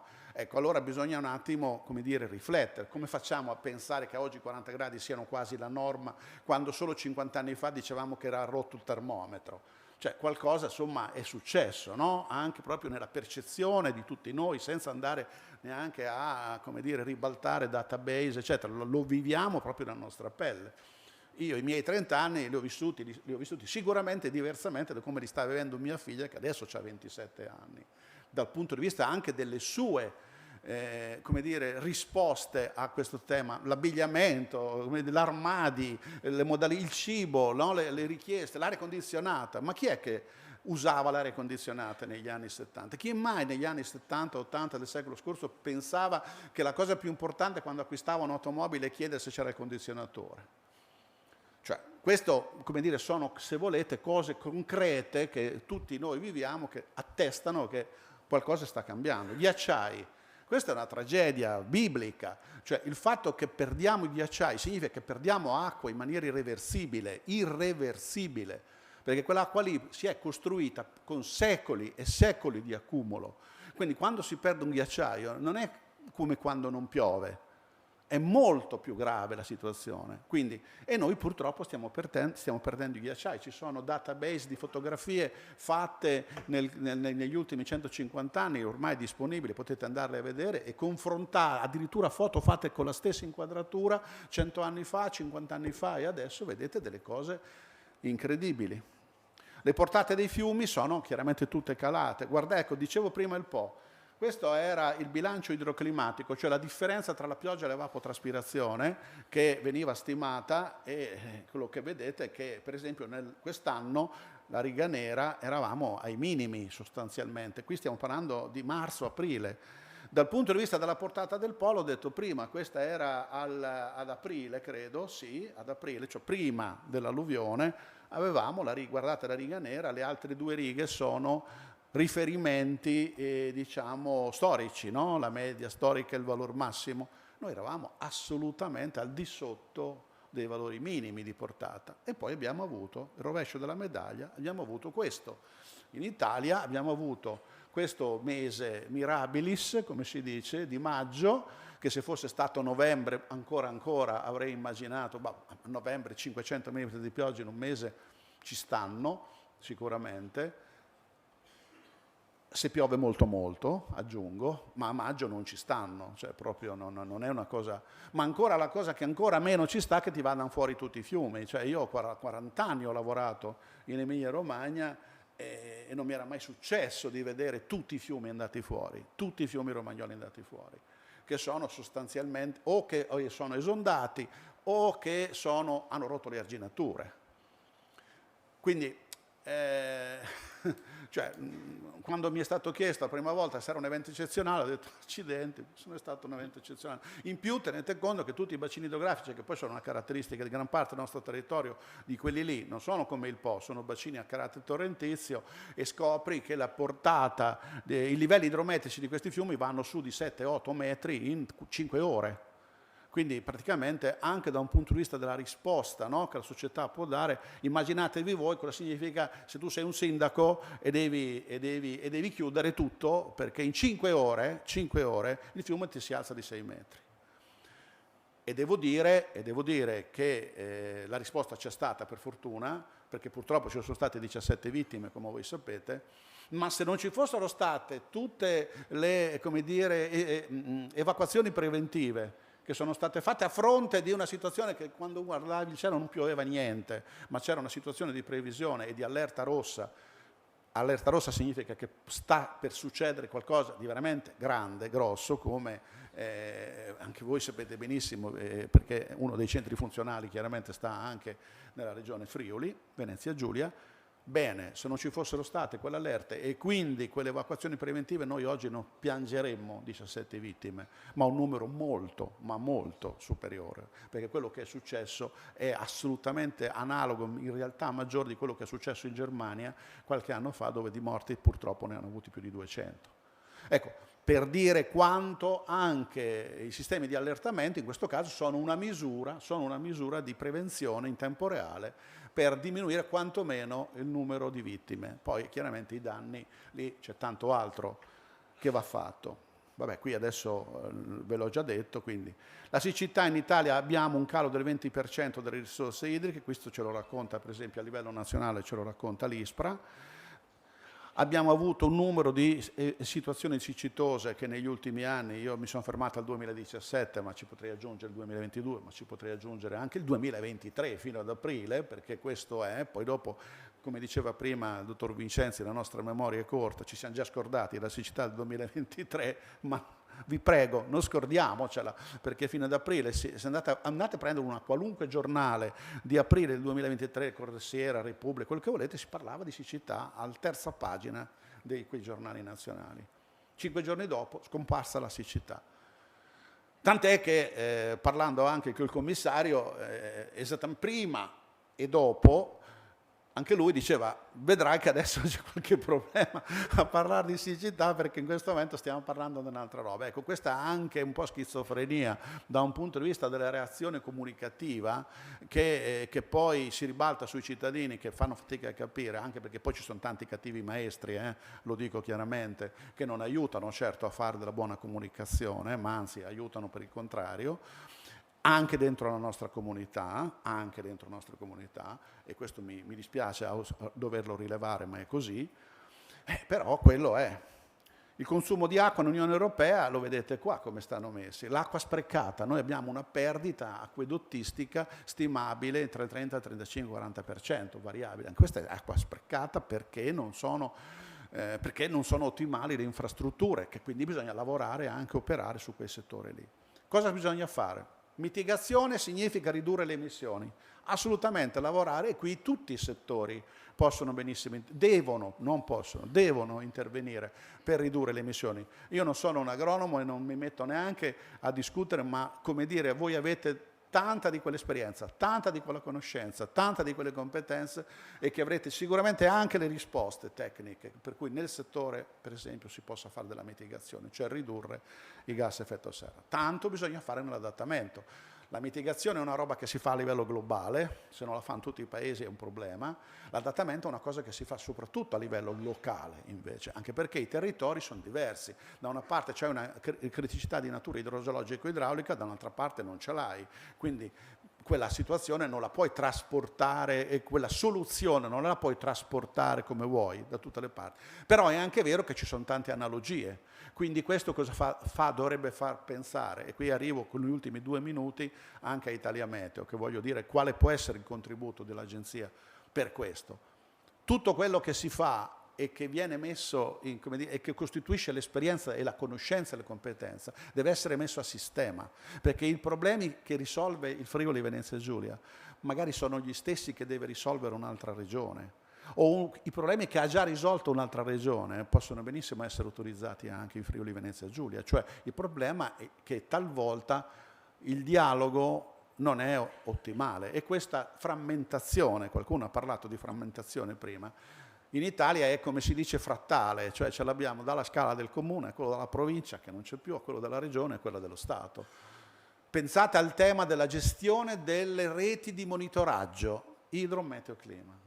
Cioè se noi non siamo capaci manco di sapere quanto piove, voi capite che è difficile fare delle azioni di adattamento che prevedono per esempio un'ottimizzazione della risorsa idrica che in prima battuta viene dalla precipitazione, non solo chiaramente, ma ecco, noi abbiamo non so quanti reti e quanti gestori che fanno fatica talvolta a dialogare tra di loro, non so quanti contratti di manutenzione ci sono in Italia per la gestione di queste reti di monitoraggio. Quindi nel momento in cui nel mondo, in Italia, anche col PNRR si parla di interoperability, bellissima parola, poi ci scopriamo che i dialoghi in realtà nel concreto non ci sono, perché i database non si dialogano, i dati non frullano, qualcuno li prende in una maniera, qualcun altro li prende in un'altra maniera, li archivi in una maniera, quell'altro in un'altra maniera. Questo è un problema. Bene, adattamento. Questa è la strategia nazionale di adattamento 2013, che è stata approvata dallo Stato con un decreto, credo, direttoriale del Ministero. Poi sono passati 10 anni, oggi siamo nel 2023, non abbiamo ancora un piano di adattamento, so che la procedura di VAS è stata ultimata, non so bene che fine farà, 2023 non abbiamo ancora operativo un piano nazionale di adattamento in Italia. Come possono contribuire meteorologia e climatologia e vengo quindi anche all'agenzia? Sicuramente il monitoraggio, la conoscenza dello stato del clima attuale e futuro è fondamentale. Se non sono in grado di fare quei grafici lì, non riesco neanche a sapere come sono messo. E per fare quei grafici lì ci vogliono i dati, messi bene, organizzati, ordinati, appunto, interoperability. Per fare le azioni di mitigazione ci vogliono le ricette significano i progetti, significa l'attuazione dei progetti, significano le competenze, significano risorse informatiche, ma soprattutto significa le risorse intellettuali, che in questo paese, devo dire, per fortuna non mancano e ne abbiamo tante. Dobbiamo sviluppare i servizi climatici. Cosa significa questa parola strana, servizio climatico? Se il problema è la risorsa idrica, per esempio, sarà opportuno mettere su una serie di servizi che ti permettano, e parlo all'agricoltura in questo caso, ma potrei parlare anche ad altri settori, di risparmiarla l'utilizzo di quella risorsa. Magari irrigando in maniera opportuna o più opportuna di quanto non si faccia, e per farlo hai bisogno di sapere quanta acqua c'hai sul terreno, quanta te ne pioverà, quanta va in evapotranspirazione, quanta va in ruscellamento, quindi hai bisogno di modelli di bilancio idrologico, tutte robe che ci sono nel nostro paese. Abbiamo i dati satellitari che ci permettono di fare la valutazione dello stato fenologico delle culture, di fare quindi le mappe di vegetazione, che sono fondamentali per il bilancio di evapotranspirazione, passare dal potenziale a quella reale, hai bisogno di sapere che culture hai nel tuo territorio, hai bisogno di modellistica che ti faccia il bilancio, hai bisogno delle previsioni meteo, perché una volta che sai quanta acqua c'hai sul terreno, devi anche avere una stima di quanta te ne pioverà in futuro. Poi se sarà più caldo o più freddo, questo significa che evaporerà di più o evaporerà di meno. Quindi tutte queste informazioni dobbiamo mettere a sistema e costruire dei servizi climatici che in questo caso dai al settore agricolo, ma lo puoi dare anche a altri settori dove l'acqua viene utilizzata. Questa per esempio è quello che fanno in Emilia Romagna con questo servizio iColt, faccio un po' di spoil per la mia regione, mi scuserete, però credo che questo sia un bellissimo servizio climatico così, è quello che mettendo assieme le informazioni satellitari, le informazioni di previsione, mettendo insieme i dati le modellistica di bilancio idrico, si riesce a fare alla fine della primavera una valutazione di quello che è il fabbisogno idrico delle culture. Quindi non se pioverà o non pioverà, quale potrà essere il fabbisogno idrico delle culture. L'Italiameteo nasce per cercare di mettere un po' a sistema tutte queste cose qua, dal punto di vista meteorologico, climatologico, non certo per allargarsi in altri contesti dove non ci sarebbero le competenze, ma se fino adesso abbiamo detto che abbiamo delle grandi risorse in termini di tecnologie, di informazioni e di dati, ma uno dei nostri problemi è quello che ci manca la capacità di amalgama, lo Stato ha deciso, dopo circa una quarantina d'anni che ci si provava, perché in Italia c'è solo un servizio meteorologico dell'aeronautica militare che ovviamente non è stato chiuso, ma rimane assolutamente, e per gli scopi della difesa del territorio, è quello che continua, ma per tutti gli altri settori, e qui in questo caso parlo dell'agricoltura, c'è la necessità a livello nazionale di fare sistema. Di fare sistema attraverso una collaborazione forte con i cosiddetti enti meteo, strutture che operano sia a livello centrale sia a livello delle singole regioni, nei settori. Per esempio qui in Friuli c'è l'ARPA del Friuli e questo è scritto esplicitamente dentro il regolamento di funzionamento approvato con un decreto del Presidente della Repubblica, che è uno dei 2 atti, statuto e regolamento, che sono stati fatti dopo la legge istitutiva dell'Agenzia, che è quella del 2017, la finanziaria del 2018. Quindi che cosa deve fare? Deve fornire prodotti e servizi a beneficio delle filiere che voi vedete, ma come? Attraverso un'operazione di coordinamento, perché magari ci sono dei servizi, e qui in Friuli Venezia Giulia lo so bene perché ormai sono un po' vecchietto, quindi le conosco tutte le persone, so bene quanto è alto il valore, per esempio, della capacità in meteorologia e climatologia, anche perché in Friuli è una delle regioni che la climatologia ci dice che piove di più in Italia, quindi abbiamo i 3.000 e passa millimetri di pioggia. Adesso è cambiata un po' la musica, però sicuramente 3 sono le zone in Italia dove piovono molto, una è la Liguria, uno è appunto la zona del Friuli, uno è l'alto, diciamo, l'Alto Lago Maggiore, se vogliamo, poi c'è la Sila, poi ci sono altre zone anche in Italia meridionale. Però, come dire, è da qui che c'è, per esempio, si è sviluppato delle grandissime competenze sulla gestione, per esempio, degli eventi estremi, temporali, anche proprio per attività di studi e ricerche che si sono sviluppate fin dai tempi, insomma, posso parlare ormai degli anni 80, quindi stiamo parlando di 40 anni buoni di esperienza che possono essere messe a sistema e a beneficio anche degli altri. Quello che si fa qui può tornare buono anche altrove, così come quello che viene fatto altrove può tornare buono a fare qui. Quindi l'Agenzia farà dei servizi nazionali, ma lo farà tenendo d'occhio, avendo un osservatorio molto attento con quello che esiste sul territorio, attraverso delle convenzioni e collaborazioni che sono chiamate nella legge convenzioni di sistema, proprio per costruire questo sistema che esiste di fatto, ma di fatto non esiste come dovrebbe esistere, visto che l'Italia sappiamo bene che è, come dire, tanto ricca di conoscenze e competenze quanto purtroppo povera di capacità di fare squadra. Bene, grazie. Quindi l'acqua sicuramente è una criticità nell'ambito del cambiamento climatico che vede questa accelerazione che non si frena delle temperature. Nelle prossime 3 relazioni, passo velocemente perché siamo veramente oltre i tempi previsti, vediamo come la Regione sta affrontando il problema. Passerei subito la parola quindi all'ingegner Massimo Venturini dell'AMBI Friuli Venezia Giulia, dove si parlerà dell'infrastrutturazione della rete irrigue in ambito regionale con l'utilizzo dei fondi PNR. Prego. Buongiorno a tutti. Buongiorno. Quando parliamo di cambiamenti climatici, poi il mio compito in questi 20 minuti sarà di convincervi a farvi rimandare l'idea di vendere l'azienda. Allora, vediamo cosa stiamo facendo, insomma, qui in Friuli. Quando parliamo di infrastrutturazione con utilizzo di fondi PNRR, sono doverosi 2 concetti. Uno, l'inquadramento territoriale, che aiutiamo a conoscere la realtà, come diceva prima l'assessore, e 2, capire cosa ci dice la Comunità Europea e le direttive. Un veloce inquadramento lo facciamo sulla nostra regione. La nostra regione, sempre dal punto di vista dell'utilizzo agricolo, lo possiamo dividere in 3 zone: l'area montana è quella che ci interessa di più, l'alta e media pianura e la bassa pianura. L'alta e media pianura è una zona vocata all'agricoltura.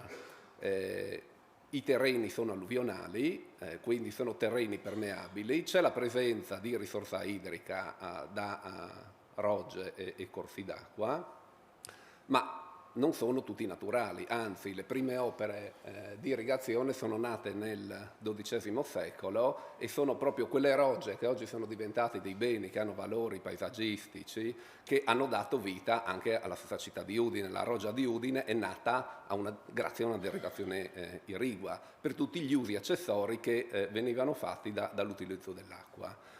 Ovviamente in questi terreni, con questa permeabilità, nel tempo l'agricoltura faceva passi avanti, la richiesta di acqua aumentava e ovviamente l'acqua non si crea. Quindi, fine dell'Ottocento, questi canali artificiali sono diventati dei canali in cui dovevano diventare più impermeabili, quindi nella verità sono stati creati degli adduttori per portare le acque nelle zone più basse, come diceva prima l'assessore, dall'alto verso il basso, ma l'acqua non fa viceversa.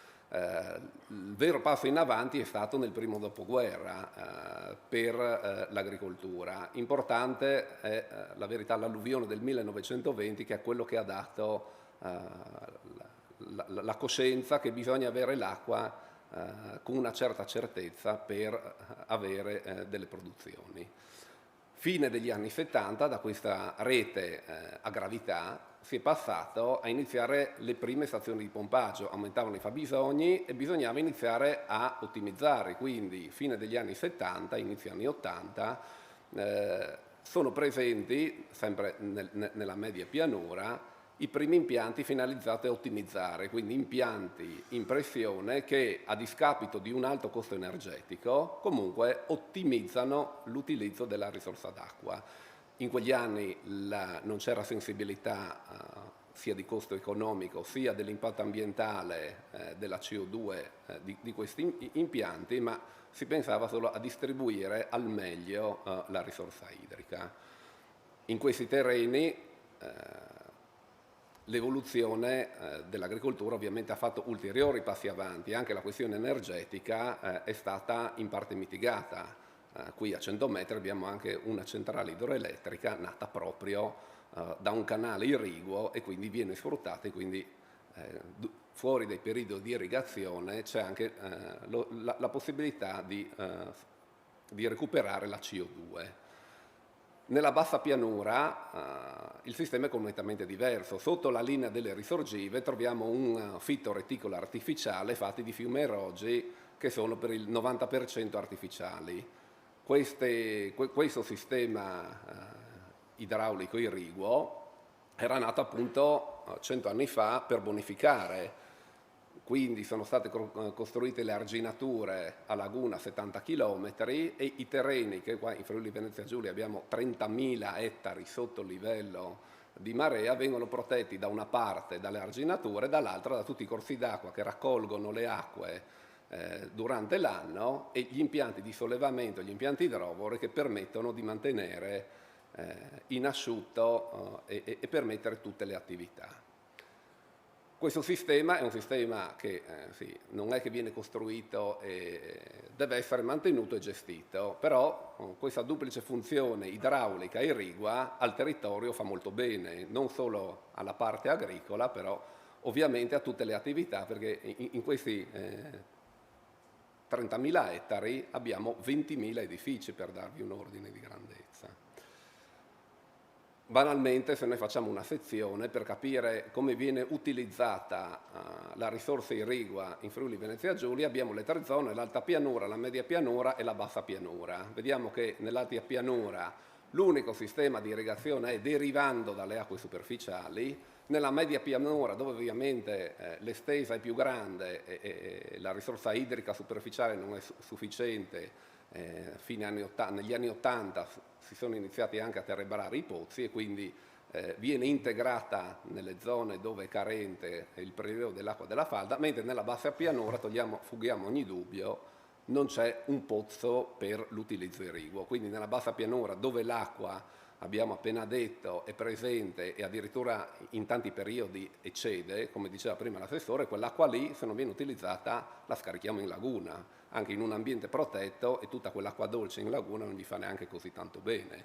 Quindi l'utilizzo a scopi irrigui di questa risorsa ha un beneficio sia per l'agricoltura sia ambientale, eccetera. E proprio questa attività che viene fatta, nata appunto per lo sfruttamento agricolo, che invece ha valorizzato molto il territorio e anche con aspetti plurimi.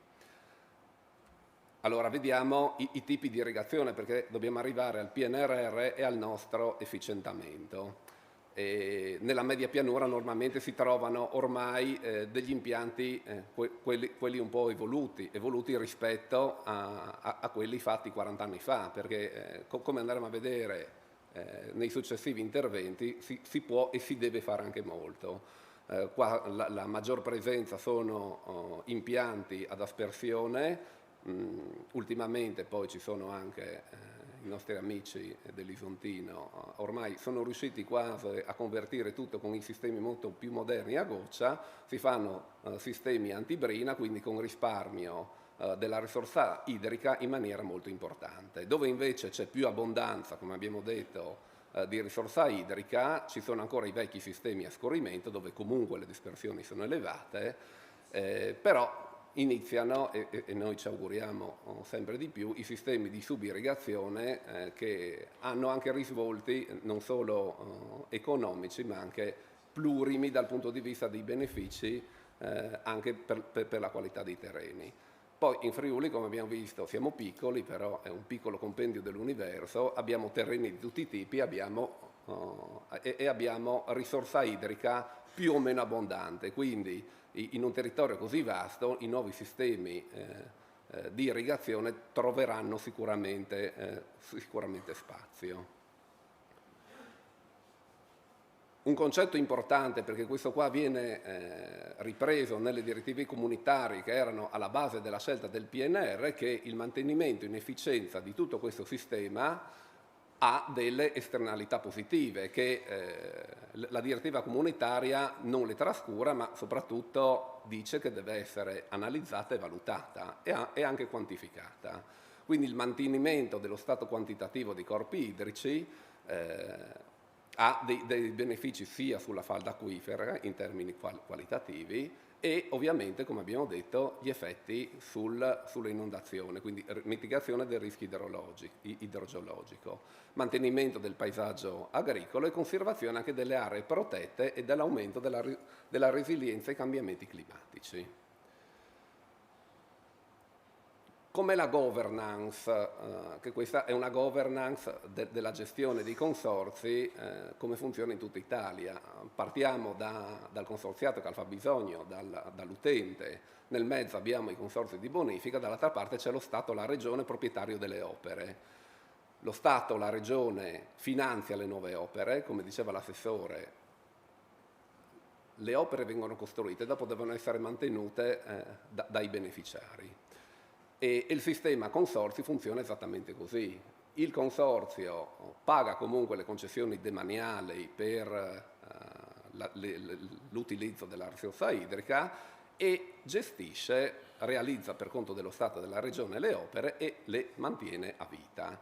Dal contribuente, quindi al contribuente dall'acqua il servizio, il contribuente attraverso i ruoli paga la manutenzione ordinaria. Poi insomma, entriamo nel merito, noi anche, diciamo, avendo l'obbligo di pareggio di bilancio, le entrate coprono metà delle spese, quindi è un contributo che dà alla manutenzione ordinaria, neanche tutto.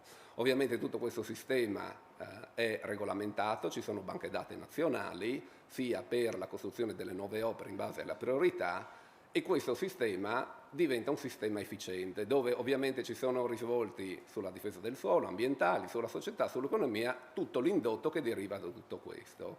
La direttiva comunitaria di cui andremo a parlare adesso cosa dice? Che tutti questi benefici qua andrebbero, tutti i benefici dell'acqua e i relativi costi andrebbero ripartiti su tutti i beneficiari, quindi anche sul territorio, sulla sicurezza e sui sistemi economici e sociali. La direttiva comunitaria per l'utilizzo delle acque è una direttiva che ha ormai 23 anni, però come si diceva prima, il decreto ministeriale che la recepisce ci ha messo 15 anni e è ancora al cartello dei lavori in corso. Vediamo che in Italia il sistema irriguo è il sistema più importante sia per quantità che per estensione. Infatti vediamo i dati sulla percentuale di territorio utilizzato e sull'utilizzo della risorsa idrica. La comunità europea è convinta che per arrivare a una corretta sostenibilità ambientale ed economica della gestione delle risorse ci siano due fattori, il recupero del costo e l'efficientamento del sistema. Questi qua sono due pilastri importanti. Infatti l'efficientamento del sistema, la Comunità Europea, anche dopo però, oltre a fare le direttive, anche si impegna e, come abbiamo visto, mette delle risorse economiche per raggiungere gli obiettivi stabiliti. La direttiva infatti fa tutto, dà delle indicazioni agli Stati membri su come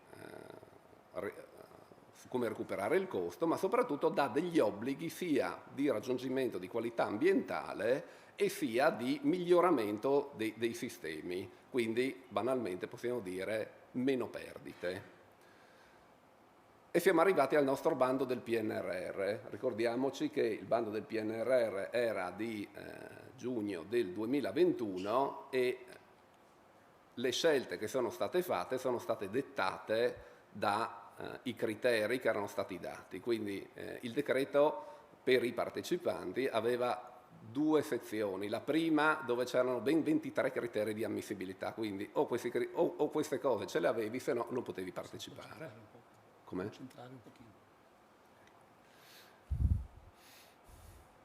I 23 criteri, quelli importanti, erano divisi su queste parti. Il livello di cantierabilità, bisogna avere dei progetti almeno a livello esecutivo, i cronoprogrammi dovevano dire che entro 30 mesi le opere dovevano essere appaltate, realizzate e collaudate, e c'erano ovviamente tutta la parte ambientale, quindi sul monitoraggio dei volumi, che era una cosa importante, cioè inserire dei sistemi per la misura dell'acqua.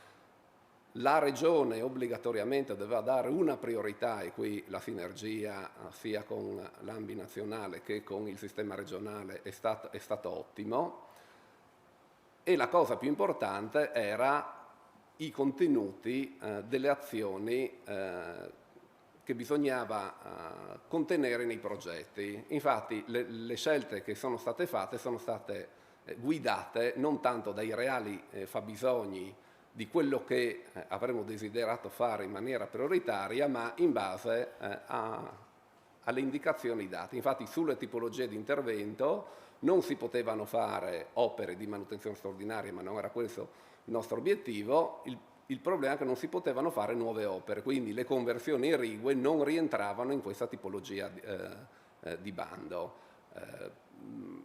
Vincenzi poi ce l'aveva spiegato una volta: siamo in Italia, conosciamo i tempi delle opere pubbliche e quindi il Ministero ha fatto questa scelta. Fare nuove opere, sappiamo che gli iter autorizzativi in Italia sono molto complessi, la Comunità Europea ci chiede che entro il 2026 deve essere finito tutto, e quindi la motivazione è stata questa. Ovviamente anche molti altri limiti erano dati dai contenuti sempre e dalle regole, in cui non si poteva creare bacino, non si poteva fare dighe, e quindi in buona sostanza bisognava solo, per dirla in un termine molto semplice, efficientare e ammodernare gli impianti esistenti. Quindi in Friuli abbiamo molti impianti vecchi e abbiamo fatto delle scelte in questo senso. Quindi l'obiettivo principale, anche per avere una certa premialità, era quella del risparmio idrico. Nei criteri di selezione, che erano quelli premiali, in base all'avanzamento del progetto, in base ai raggiungimenti di target, che erano i tempi, l'avanzamento, le superfici servite, c'era tutto un criterio di calcolo in cui c'era un punteggio per arrivare a una graduatoria. Ovviamente c'erano altri parametri non gestibili, come il livello di desertificazione, o c'è o non c'è, l'andamento climatico. Ovviamente nelle zone dove c'era più fabbisogno idrico, dove c'era più disponibilità idrica, ovviamente la premialità era inferiore, e quindi alla fine abbiamo predisposto 3 gruppi di progetti, tutti ammessi a finanziamento, quindi insomma erano oltre 30 progetti, di cui il primo gruppo riguardava gli impianti, le condotte in pressione, dove non è stato finanziato purtroppo nessuno, dove le riduzioni delle perdite erano fino al 20%, senza contare i benefici del sistema di misura. Infatti in questi progetti noi avremo inserito tutto un sistema di monitoraggio addirittura in remoto, e noi speriamo insomma che questi progetti trovano in qualche maniera prima o poi uno spazio di finanziamento, anche perché queste condotte, che i sistemi pluvierigui che magari sono quelli un po' più moderni, la verità è che hanno 40 anni, sono fatti in fibrocemento e quindi il collasso di questi impianti non è, siamo molto vicini, in alcuni casi abbiamo superato la vita utile dell'opera. Sugli impianti a scorrimento sono quelli che oggettivamente ci davano meno interesse, però abbiamo un sistema con 900 km di canalette fatte nel secondo dopoguerra, dove le dispersioni sono molto importanti e quindi aver calcolato una riduzione della perdita vicina al 25-30% ci ha fatto accedere appunto a una premialità, e quindi 20 milioni di euro sono stati finanziati sul bando PNRR per questi 4 progetti. Il bando in più prevedeva anche di portare dei progetti definitivi. La verità è che abbiamo pensato a quel sistema di canali derivatori di cui abbiamo parlato, costruiti a fine dell'Ottocento, che il sistema di impermeabilizzazione insomma, è diventato vetusto, e quindi tutti i nostri sistemi di adduzione secondaria sono stati progettati, e la fortuna è che, avendo una grande riduzione delle perdite, però avevano una minore premialità perché il livello di progettazione non era completo, comunque invece hanno trovato sulla legge 178 almeno una promessa importante, di cui uno però hanno già dato l'anticipo, che tutti e 5 progetti verranno finanziati. Ma torniamo, e quindi per un importo di 35 milioni di euro, che è un'aliquota della quota che parlava appunto prima l'assessore.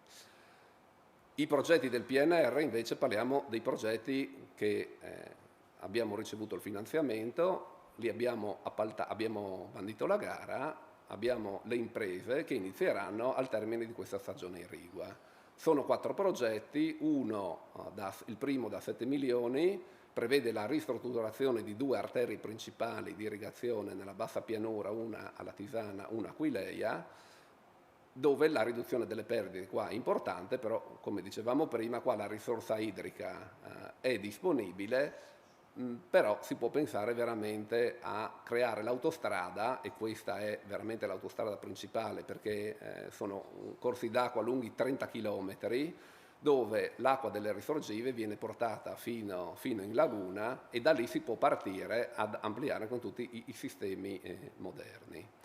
Questo per darvi un'idea di com'è lo stato di conservazione di quest'opera, che ormai inizia a avere 70-80 anni. Quindi i tratti peggiori verranno ricostruiti e ci sarà un contenimento veramente dell'utilizzo della risorsa. Gli interventi, anche perché siamo in ambito ambientale, sono stati studiati anche ai fini della tutela del paesaggio, quindi non invasivi, non che creino l'impermeabilizzazione, che però esteriormente non diano un aspetto impattante della colata di cemento che si diceva prima. L'ultima serie di 3 interventi finanziati, che hanno gli importi rispettivamente di 5 milioni, 4 milioni, 4 milioni e 7, sono sull'impermeabilizzazione delle canalette. Noi qua abbiamo 900 chilometri ancora in tutto il nostro comprensorio, insomma almeno 150 chilometri li metteremo a posto, non tanto per fare un sistema irriguo che deve durare 50 anni, ma per dare almeno per i prossimi 10 o 15 anni, e non di più, la certezza di avere l'acqua, in attesa che questi sistemi vengano convertiti con sistemi più moderni e più efficienti. Questi qua sono lavori che partiranno adesso, li andiamo a presentare domani alle amministrazioni comunali, alle associazioni di categoria, come informativa alla contribuenza. Ho finito i miei 20 minuti. Grazie. Benissimo, passiamo rapidamente agli ultimi 2 interventi prima del coffee break. Prego. È una concentrazione delle informazioni, perché purtroppo stiamo veramente sforando. Sono cose tutte molto interessanti, lo capisco, ma cerchiamo magari per quanto possibile di dirle in tempi più ristretti. Il sistema dell'irrigazione sicuramente deve essere efficientato, e in questa regione si sta lavorando alacremente su questo aspetto. Quindi io darei la parola a questo punto ad Alessio Carlino, direttore ispettorato regionale dell'agricoltura, che ci parlerà degli investimenti della regione appunto a sostegno di un'irrigazione efficiente. Prego. Se possibile in un quarto d'ora, se possibile. Sarò brevissimo. Buongiorno a tutti. Anche perché di solito gli interventi istituzionali, quando parliamo di norme, punteggi, sono sempre un po' noiosetti, per cui insomma cercherò di stringere per quanto possibile. Grazie. Allora, il mio intervento è tarato sugli interventi che la direzione fa rispetto alle imprese, attraverso due strumenti che sono il programma di sviluppo rurale, che tutti voi conoscete, e la legge regionale, la 22 del 2022, che invece prevede degli interventi un po' più mirati, un po' più, chiamiamoli piccolini, ma insomma adesso andiamo nel dettaglio. Allora, con il programma di sviluppo rurale 14-20, che è in via di conclusione, abbiamo attivato 2 misure specifiche, una nel 2016 e una nel 2022. Andrò molto veloce sul bando del 2016, che è stato più o meno un aperitivo di quanto abbiamo finanziato, e invece mi soffermerò un po' di più sulla misura 415 del 2022, dove l'impatto economico e quindi la contribuzione che abbiamo erogato è stata molto più importante, e quindi andremo un po' a analizzare gli aspetti principali della misura 415. Numeri: 37 domande ricevute nel 2016 per un importo ammesso di 1,6 milioni, e poi ne sono state finanziate 32, ne abbiamo persa qualcuna per strada, per un importo di quasi 1,5 milioni di euro. Che cosa siamo andati a finanziare e dove? Allora, le dimensioni degli impianti che abbiamo finanziato, la maggior parte hanno riguardato impianti di irrigazione in superficie superiore a 10 ettari, che è la parte gialla a sinistra. A seguire abbiamo finanziato interventi per superfici fra 5 e 10 ettari, aziendali ovviamente, da parte delle aziende, e poi qualche intervento anche su superfici inferiori. La localizzazione degli impianti è stata soprattutto in area B e in area C della regione, che sono queste aree qui. Per il programma di sviluppo rurale le zone regionali sono classificate in quattro zone: A, B, C, D. A sono i poli urbani, B è la pianura, che è il giallo, C è la fascia collinare e D è la montagna. È ovvio che abbiamo finanziato soprattutto in pianura e in fascia collinare. Adesso passiamo alla misura invece 415. Parto da che cosa non era ammissibile e di che cosa era ammissibile. Allora, lo sforzo nella misura 415 è stato quello di andare a incentivare ovviamente gli impianti irrigui che avevano la massima efficienza possibile. Per cui siamo partiti da una classificazione delle tecniche irrigue, che vedete qui, al quale abbiamo dato un codice 01, 02, 03, 04, alle quali sono state associate un grado di efficienza, ovvero rispetto ai fabbisogni idrici delle colture, quanto quella tecnica irrigua andava a portare, e abbiamo dato anche una classe di efficienza che sono B, M e A, bassa, media e alta. Perché parto dagli interventi non ammissibili, mentre questi sono quelli ammissibili. Ve ne leggo, insomma, se volete ve ne leggo qualcuno, ma insomma non ha molto senso, ma partavamo da quello di tubazioni mobili e fisse con irrigatori a bassa pressione, i vecchi tubi che si portavano in spalla nei campi di mais, dove ci si tagliuzzava tutto il viso, no? Quando si entrava d'estate, all'ala gocciolante con erogatori aventi coefficienti di variazione della portata inferiore al 5%, e vedete che sulla colonna dove ci sono le classi di efficienza si arriva fino a un 90% di efficienza idrica.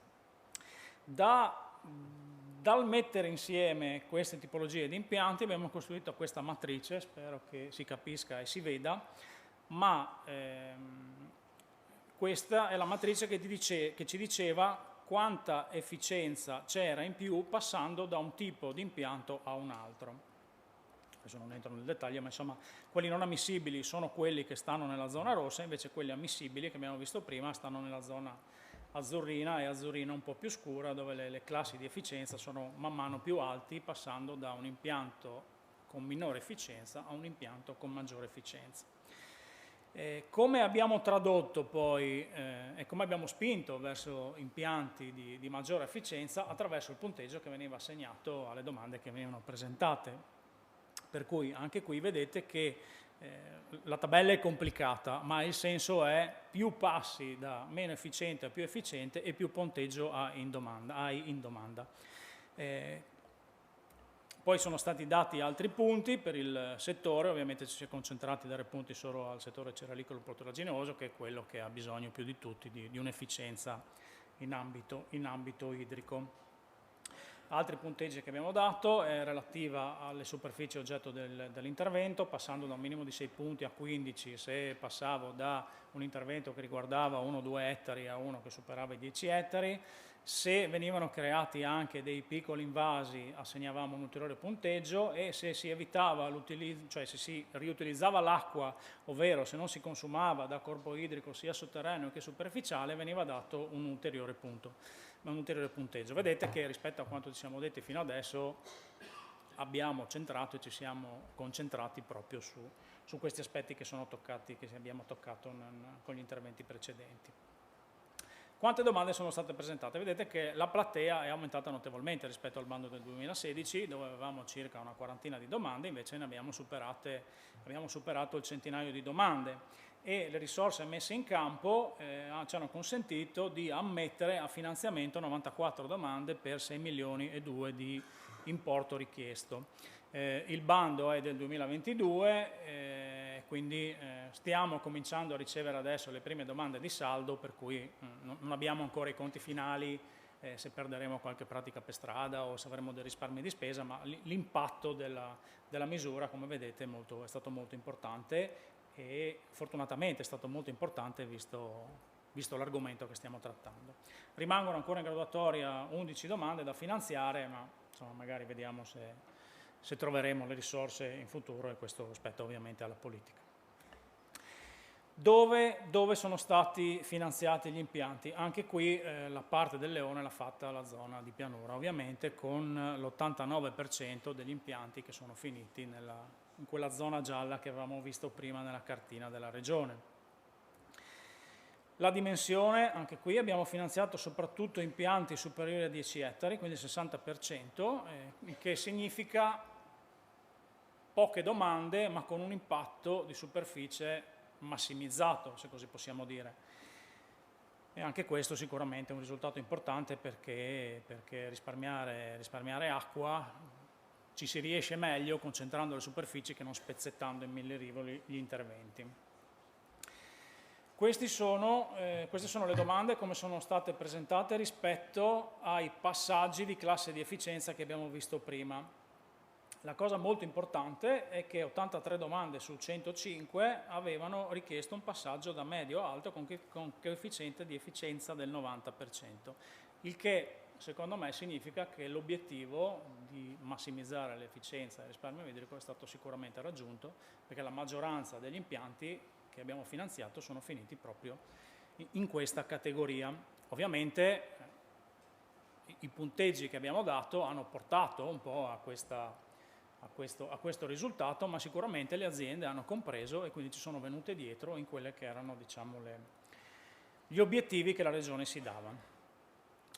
Anche qui abbiamo un rapido dato sugli impianti per classe, cioè i passaggi da B a M che vi dicevo prima. Insomma, vedete che il verde è quello che vi dicevo prima, insomma, qui lo vediamo anche dal punto di vista dell'impatto visivo, insomma, di come sono stati raggiunti gli obiettivi della misura che ci siamo posti. Qui invece abbiamo le tipologie di impianti che sono stati finanziati, vedete che sono 134 rispetto a 108 domande, perché in una stessa domanda potevano essere presentati anche più impianti da finanziare. E abbiamo le ultime due categorie, sono quelle con l'efficienza più alta, che avevano un'efficienza circa del 90%, e sono manichette interrate con variazione di portata e alla gocciolante, eccetera, eccetera. Quindi anche dal punto di vista della tipologia degli impianti, diciamo, la misura ha avuto un impatto importante e ha centrato sicuramente l'obiettivo. Anche qui dal punto di vista grafico avete la torta con le percentuali e i numeri delle categorie che abbiamo finanziato, che dicevo prima. Adesso passiamo invece alla norma del 2022, sto andando molto rapido come promesso, così recuperiamo un po' di tempo. Grazie. ed è una norma regionale, quindi usciamo dall'ambito dei contributi europei, che concede contributi per la realizzazione di impianti di irrigazione e fertilizazione a bassi volumi per colture pieno campo. Quali sono le peculiarità di questa misura che è ancora in vigore? Poi ci arriviamo, ma è una misura che è partita con la finanziaria dell'anno scorso, ha avuto un primo anno di applicazione, ma ne avrà altri 2, e quindi è quello che stiamo facendo in questo momento, perché il PSR di solito ragiona per bandi, per cui bisogna aprire un bando, poi si chiude, poi si fa una graduatoria, poi si finanziano, poi di solito si apre un altro bando. Invece questa è una misura che, come vedete sotto, è con procedura a sportello, per cui le pratiche vengono finanziate nel momento in cui ci sono le risorse, ovviamente, e poi vediamo quali risorse sono state messe in campo, man mano che vengono presentate. Alcune altre caratteristiche che beneficiare sono le piccole e medie imprese attive nella produzione agricola, devono essere iscritte alla Camera di Commercio, insomma sono più o meno i soliti criteri che abbiamo quando mettiamo in campo misure di questo tipo. L'estensione minima è di almeno 1 ettaro, per cui deve avere un minimo di impatto, insomma, la misura che vado ad applicare. Sono escluse le culture arboree, quindi ci concentriamo soprattutto sui seminativi anche qui. E questa misura è concessa a titolo de minimis, per questo dicevo prima che era un po' più piccolina, perché come sapete gli aiuti de minimis un'azienda può ricevere nell'arco di 3 anni non più di 25.000 euro, sommando tutti gli aiuti di minimis che quell'azienda riceve nel triennio, e quindi ha un impatto finanziario per la singola impresa un po' inferiore rispetto alle cifre che vedevamo con il PSR, però è molto più agile, molto più reattiva, è a sportello, come dicevo prima, per cui ha degli obiettivi diversi, dei target diversi, ma sempre con l'obiettivo dell'efficientamento dell'efficienza idrica, questo sì. L'intensità dell'aiuto è il 60% delle spese ammissibili. E che cosa finanzia? Finanzia questi 2 tipi di impianti, soprattutto l'ala gocciolante superficiale monostagionale, esclusa la spesa per manichette monouso, quindi non cose usa e getta, diciamo, e l'ala gocciolante interrata multistagionale. Questi sono i due impianti tipologie di impianti che la legge finanzia. Quali spese ammissibili sono ammesse? Queste che vedete qui, sistemi oltre all'impianto vero e proprio, i contalitri, quindi dobbiamo tenere sott'occhio quanto acqua consumiamo, le pompe, riduttori di pressione, insomma tutti quegli investimenti di contorno all'impianto vero e proprio. Costi minimi e massimi, costo minimo per singola domanda di aiuto 4.000 euro, quindi abbiamo visto il paletto dell'euro e il paletto della spesa minima per evitare di ricevere domande da 3.000 metri quadri e magari per 1.000 euro di contributo, che costa più sia all'agricoltore fare la domanda, sia a noi istituzioni fare le istruttorie e quindi erogare il contributo, quindi c'è un minimo, insomma, di impatto economico. E questi sono gli importi che vengono erogati a ettaro, a seconda se siamo fino a 5 ettari, più di 5 ettari, e si va da 2.500 a 8.500 euro a ettaro per l'intervento. Quante risorse sono state stanziate? Sono state stanziate con la finanziaria dell'anno scorso 1 milione di euro per il 2023, 3 milioni di euro per il 2024 e 3 milioni di euro per il 2025. Vedete che cominciamo a parlare di somme non proprio irrisorie, quindi che possono avere un importante impatto. Il primo anno sono state ammesse 30 domande per una spesa ammessa di 675.000 euro e un contributo concesso di quasi 379.000 euro per quasi 200 ettari di superficie interessata. E qui io ho quasi terminato, ma termino con un messaggio alla platea dicendo che, come avete visto, le risorse ci sono, la misura c'è e quindi in questo momento secondo me è utile che si faccia maggior comunicazione possibile di questo intervento e che le aziende in qualche modo approfittino di questa legge regionale, perché è sicuramente un'opportunità che la Regione dà alle aziende per queste tipologie di impianti. Per cui insomma la legge c'è, i fondi ci sono, presentate le domande. Insomma questo era il mio finale. Grazie dell'attenzione. Benissimo. Bene. Grazie per essere stato nei tempi. E passerei adesso alla prossima relazione. Diciamo, la Regione sicuramente non si vuol far preparare e non si vuol far trovare impreparata ai fenomeni dei cambiamenti climatici. e nella prossima relazione vediamo quali sono le esperienze che sono in atto in questo momento per mitigare gli effetti. Do quindi la parola al dottor Michele Fabbro dell'ERSA e a Stefano Bongiovanni dell'ANBI. Prego. Buongiorno. Buongiorno. Ecco, ci dividiamo io e Stefano una presentazione. La motivazione della suddivisione è che stiamo collaborando da un paio di anni in maniera fattiva e quindi inizio io e poi conclude lui la nostra presentazione. Chiaramente passerei abbastanza velocemente sugli argomenti che ha già trattato efficacemente il dottor Cacciamani e che riguardano la motivazione per le quali chiaramente ci siamo impegnati negli ultimi periodi nell'affrontare questa tematica legata in ambito agronomico all'utilizzo efficiente della risorsa idrica ed è, come si è ben capito, legata al fatto che alterniamo situazioni come quella dell'anno scorso dove addirittura vengono paventate in alcuni momenti della stagione possibili chiusure nell'utilizzo della risorsa, cioè limitazioni nell'accesso, e quindi è importante per noi indagare al massimo come poter dare tutti gli strumenti agli agricoltori per continuare a fare produzione e reddito.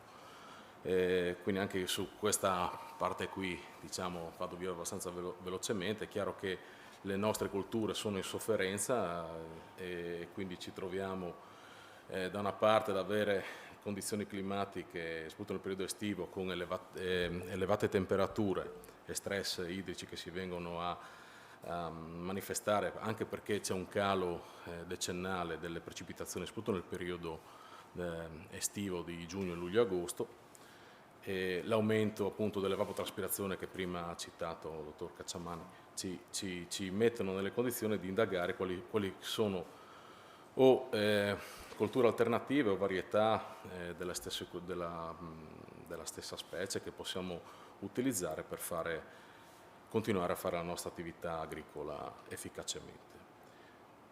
E abbinati a queste problematiche di scarsità di acqua estiva si vengono a sovrapporre delle problematiche legate nel nostro territorio, soprattutto a alcune colture che sono le più presenti, come quella del mais, e sono quelle delle micotossine.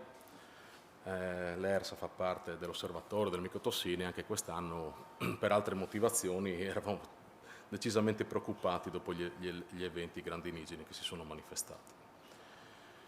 Chiaramente l'obiettivo è quello di spingere culturalmente, come diceva anche l'assessore, delle aziende agricole a ragionare in termini di efficientamento, anche perché molto spesso le soluzioni sono a disposizione delle aziende, riguardano ancora in alcuni ambiti l'irrigazione per scorrimento, e quindi nonostante ci siano delle tecnologie molto più efficaci e efficienti, c'è necessità anche di far capire all'agricoltore quanto una soluzione possa in prospettiva essere vantaggiosa.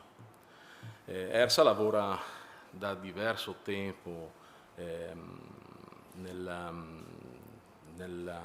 valutazione di percorsi per l'utilizzo corretto ed efficiente della risorsa idrica. L'abbiamo già fatto in passato anche attraverso dei partenariati europei che ci hanno permesso di fare delle stime di deficit idrici delle colture, supportare i consorzi di bonifica, soprattutto con le nostre carte dei suoli a disposizione dei nostri uffici suolo, per identificare quelle che sono le buone pratiche che in determinati comprensori devono essere messe in campo per efficientare l'utilizzo. In questo momento ERSA, attraverso il servizio sperimentazione del servizio fitosanitario, sta spinta anche dalla Giunta stessa, con dei finanziamenti che sono arrivati a implementare la parte divulgativa, dimostrativa e sperimentale. Abbiamo allestito presso i nostri spazi di Pozzuolo delle aree dimostrative che purtroppo quest'anno per le motivazioni che conoscete non erano chiaramente utilizzabili per questo scopo, e dove stiamo attrezzando diverse metodologie irrigue, sia con scopo dimostrativo che sperimentale, e quindi stiamo lavorando con grandi attrezzature semoventi sistemi di aspersione pro controllo 4.0 e prossimamente nella Braida avremo anche delle soluzioni di subirrigazione che ci permetteranno di mettere a confronto contemporaneamente tutte, diciamo, le possibili tecniche irrigue per proprio far toccare con mano alle aziende e anche quelli che sono i risultati. La sperimentazione in particolar modo si sta anche focalizzando sugli aspetti che vi citavo prima legata alla correlazione tra stress delle piante e insorgenza di problematiche tipiche legate a dei funghi tossigeni, e quindi le micotossine. Anche qui stiamo facendo delle sperimentazioni ad hoc, ma stiamo anche lavorando su altri aspetti sempre legati a una gestione idrica irrigua non efficiente, e quindi per prevenire per esempio la moria del kiwi o evitare l'insorgenza di problematiche legate alla scarsità di acqua anche in ambito viticolo. Stiamo sondando diverse sperimentazioni che ci permetteranno nel prossimo futuro di fornire dei dati a supporto delle nostre attività e guidare anche alcune scelte imprenditoriali. Per esempio stiamo sondando in viticoltura dei portainesti che nel passato non erano neanche mai stati presi in considerazione in un'ottica di mantenere la produzione elevata e anche la qualità anche in presenza di minori disponibilità idriche. Tutto questo lo facciamo attraverso della sensoristica della quale ci stiamo chiaramente dotando negli ambiti di sperimentazione e che stiamo spingendo anche diversi soggetti erogatori che con noi collaborano nell'ambito dell'assistenza tecnica a dotarsi per permetterci di avere un panorama di dati che ci permettono in futuro anche di avere la possibilità di raggiungere in maniera efficace tutti gli agricoltori in determinati territori, portando loro dei dati a supporto delle loro future decisioni imprenditoriali. E questo lo facciamo attraverso per esempio anche delle sonde multilivello che ci permettono di esplorare una profondità del terreno anche importante e ci permettono di capire come gli apparati radicali stiano effettivamente lavorando e quanta acqua è disponibile nel sottosuolo. E a fianco a questo ci sono delle ulteriori dotazioni sensoristiche che magari potrete anche approfondire nell'area Acqua Campus che andremo a inaugurare subito dopo l'intervento dell'ingegnere Bongiovanni. E lì sono presenti appunto soluzioni anche tecniche legate alla sensoristica puntuale che ci permettono aziendalmente di gestire al massimo, diciamo, le performance agricole e agronomiche. Un ulteriore passaggio che faremo con questi dati è dare delle informazioni che permetteranno, attraverso un progetto che stiamo per approcciare, le diverse aziende agricole, accedendo a questi dati in maniera strutturata, di automatizzare o gestire in maniera puntuale i propri appezzamenti.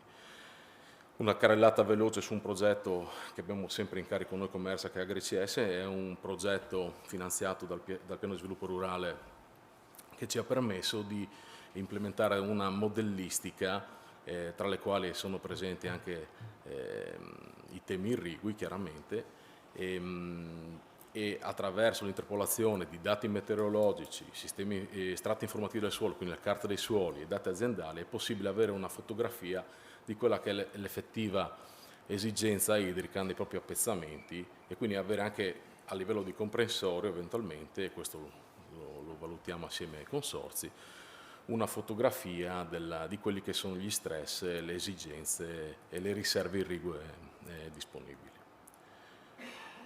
E questo addirittura a livello proprio del singolo appezzamento aziendale, con output appunto legati a necessità o meno di intervenire con l'irrigazione, ovvero preoccuparsi sulla possibile presenza di problematiche legate alle micotossine. Un ultimo aspetto, e qui chiudo, stiamo parallelamente alla parte sperimentale di ricerca abbiamo attivato attraverso questa convenzione che è stata più volte citata col canale Emiliano Romagnolo e con l'associazione l'AMBI del Friuli Venezia Giulia, attività di formazione di consulenti, formazione di tecnici, questi workshop che saranno iniziati in realtà già l'anno scorso e quest'anno proseguono qui nella Fiera di Udine, e abbiamo la possibilità di accedere anche a sistemi come IRIFRAME che è messo a disposizione dall'ANBI nazionale proprio per i nostri territori al fine di valutare l'effettiva esigenza e il fabbisogno idrico per la propria cultura di riferimento. Questo era l'evento dell'anno scorso, svoltosi a Pozzuolo. C'è un percorso per tecnici e consulenti, vi dicevo, legato sempre a questa collaborazione e sinergia con il canale Emiliano-Romagnolo, che ci ha permesso di formare professionisti che poi attraverso un percorso formativo potranno anche attraverso la legge 5 del 2006, la legge SISAR, portare capillarmente questo tipo di assistenza tecnica altamente specializzata attraverso i consorzi di bonifica che hanno incaricato questo personale proprio per raggiungere con tutte le informazioni che un po' oggi stiamo vedendo, che sono approfondite anche nell'ambito Acqua Campus, su tutto il territorio. Grazie. Bene. Continuiamo sull'argomento con il dottor Stefano Bongiovanni.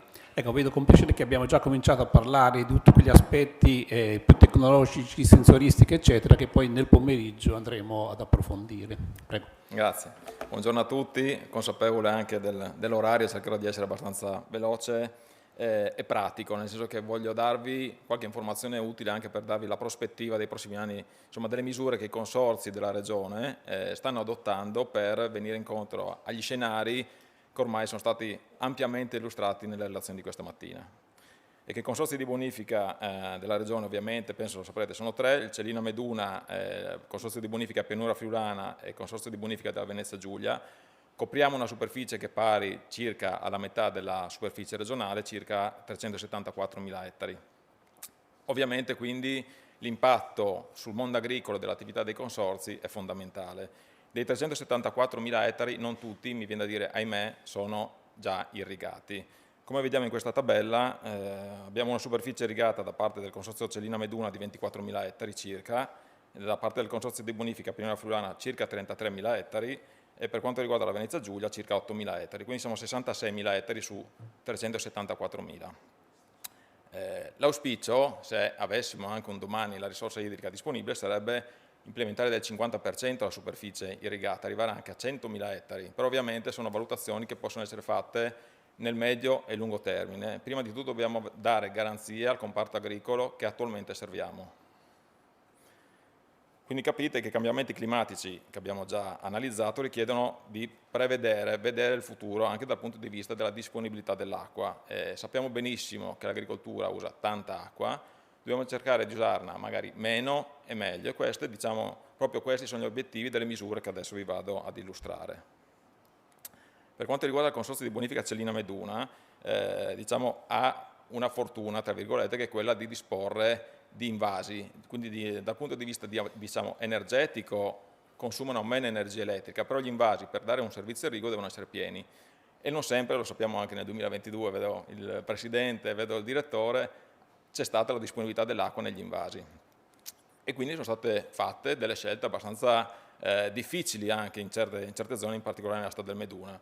Per gestire al meglio queste fasi critiche, il Consorzio sta attuando un progetto molto interessante in cui sta facendo una modellistica, una modellizzazione completa dell'intera rete tubata. Ormai le conversioni irrigue del Consorzio Celina Meduna sono quasi in fase conclusiva e quindi riescono a concretizzare, a completare un modello e quindi a gestire in maniera ottimale quelle fasi, come è successo nel 2022, che potrebbero ripetersi in maniera ottimale.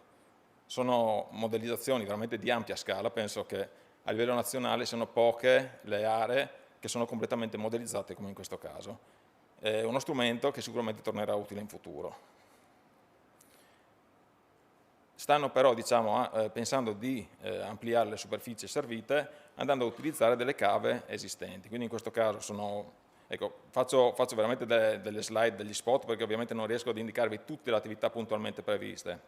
Nel caso specifico c'è una cava a Carbona, che è una località di San Vito al Tagliamento, o a Saletto, che è in comune di San Martino al Tagliamento, che sono praticamente già in previsione di poter essere utilizzati come volumi utili per portare il servizio irriguo in queste aree. Altre attività che sono in corso, che saranno tra virgolette un'attività che vedrete si ripete per tutti e tre i consorzi, sono quelli di riduzione delle perdite di rete. Come sappiamo, insomma, le infrastrutture dei consorzi di bonifica hanno una storia abbastanza lunga e quindi devono essere mantenute, efficientate perché durino anche nei prossimi anni. Quindi ovviamente tutti i consorzi, lo vedete anche in questa slide, si stanno adoperando con finanziamenti principalmente regionali e anche parzialmente nazionali per andare a efficientare la rete esistente. Stanno concludendo le trasformazioni irrigue da scorrimento ad aspersione e stanno implementando anche l'irrigazione di precisione in vaste porzioni del loro comprensorio.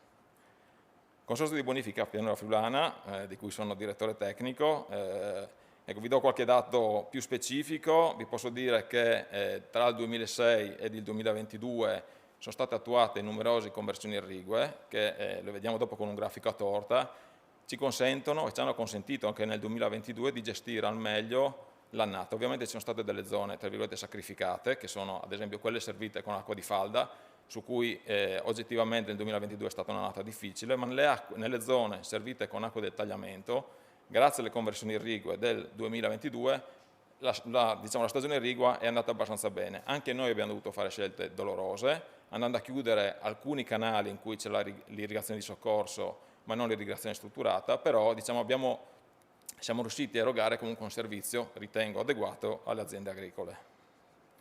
Questi sono i grafici a torta che vi accennavo. Nel 2006 avevamo il 56% irrigato a scorrimento, il 44% irrigato a pressione, per una superficie complessiva di circa 30.000 ettari. Nel 2022 la torta si è invertita, quindi abbiamo ampliato la superficie del 10%, da 30.000 siamo arrivati a 33.000 ettari, l'irrigazione a scorrimento sono 13.000 ettari circa, l'irrigazione a pressione oltre 20.000 ettari. Le conversioni irrigue però da sole rischiano di non bastare, nel senso che se non c'è poi l'acqua da farci passare, come dice spesso l'assessore, rischiamo di avere delle infrastrutture però di non poterle utilizzare al meglio. Quello che il Consorzio sta proponendo, che insomma, sta implementando un po' nell'ultimo periodo, è la proposta di andare a realizzare una condotta di collegamento tra il canale Sade e il sistema derivatorio Ledra-Tagliamento, che va in qualche modo a fare un recupero parziale della portata di scarico della centrale di Sonplago. È un'opera importante, che ha un certo impatto e di cui insomma, ne siamo consapevoli, che però riteniamo debba essere insomma, condivisa con il territorio e la stiamo cercando di spiegare al meglio con tutti i portatori di interesse. Nel prossimo mese di ottobre prevediamo di partire ufficialmente con la procedura PAUR, che è il provvedimento autorizzatorio unico regionale, che prevederà una fase diciamo, istruttoria e una fase anche molto partecipativa da parte insomma, del pubblico, e riteniamo che quella sarà il momento in cui riusciremo a illustrare al meglio le caratteristiche tecniche anche dell'impianto e i benefici che sopporta. In due parole, insomma, nella planimetria si vede che andiamo a collegare dei sistemi esistenti, andiamo ad ottimizzare l'utilizzo dell'acqua, andiamo a ridurre le perdite per infiltrazione nell'albero del tagliamento e utilizzare anche meno acqua. Colgo l'occasione per segnalare che il Consorzio con questa opera non preleverà complessivamente più acqua, ma rimarrà nell'ambito della portata attualmente concessa dalla Regione. Questo è un elemento importante perché spesso viene il pensiero che con questa opera il Consorzio sarà autorizzato a prelevare complessivamente più acqua. Non è così. È un'opera che in qualche modo era già stata concepita anche 50 anni fa e il manufatto di Imbocco, per dire, è già presente nella zona del canale Sade, ed è un'opera che in qualche modo dà una sorta di garanzia in più al fatto di poter dare l'acqua nelle zone irrigate del Medio Friuli, considerando anche che, come abbiamo visto, nei prossimi anni il fabbisogno irriguo aumenterà e la disponibilità idrica potrebbe diminuire, e quindi questa riteniamo che sia la risposta. Oltretutto viene incontro anche all'esigenza di garantire il deflusso ecologico lungo il fiume Tagliamento alla presa di Ospedaletto, e quindi diciamo, i benefici effettivamente riteniamo che siano molteplici. Solo dopo aver realizzato questa opera potremo pensare di ampliare la superficie servita, e le domande diciamo, del territorio, le istanze del territorio sono notevolissime. Ho elencato qua velocemente alcuni comuni, ma sono solo alcuni dei tanti comuni che specie dopo il 2022 ci hanno chiesto di avere acqua. Però diciamo, ci stiamo muovendo, stiamo guardando avanti, facendo degli studi di fattibilità, però oggettivamente potremo dare garanzia o diciamo, un minimo di futuro di portare l'acqua anche in queste zone dopo che avremo realizzato l'opera infrastrutturale di cui vi ho parlato. Non ci fermiamo lì, diciamo questa è una grande opera che stiamo adesso puntando a fare, però ci sono tante altre cose che stiamo già facendo. quindi ulteriore efficientamento del sistema irriguo con il passaggio da aspersione a goccia, creazione di piccoli invasi. Anche da questo punto di vista la Regione, anche nell'ultima finanziaria, ha dato un supporto molto importante a tutti i consorzi, anche il consorzio di bonifica Pianura Friulana, grazie a 4 invasi già finanziati e 3 sono in progettazione, candideremo a finanziamento anche nazionale. Il collega prima Ventulini vi ha spiegato l'ammodernamento degli impianti esistenti con i fondi del PNRR.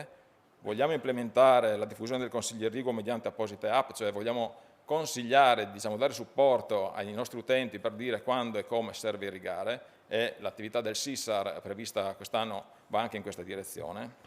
Ultimo punto che ritengo importante, ce ne sono tanti altri, ma insomma li ho voluti un po' schematizzare: riduzione dei consumi e comportamento virtuoso dei consorziati. Ecco, con il piano di classifica, che è il documento che individua e assegna il beneficio della nostra attività ai consorziati, vorremmo premiare i consorziati che utilizzano sistemi più efficienti e anche che consumano meno acqua, perché tante volte, ahimè, con l'attuale sistema tariffario, che è basato spesso sulla superficie servita e non sul volume utilizzato, c'è il comportamento che dice ormai l'acqua l'ho pagata, la uso. Ecco, dobbiamo sovvertire da questa filosofia, dobbiamo andare incontro invece alla filosofia che dice pago quanto uso. Ci vorranno magari anni, ci vorrà un po' di pazienza, però questo deve essere l'obiettivo.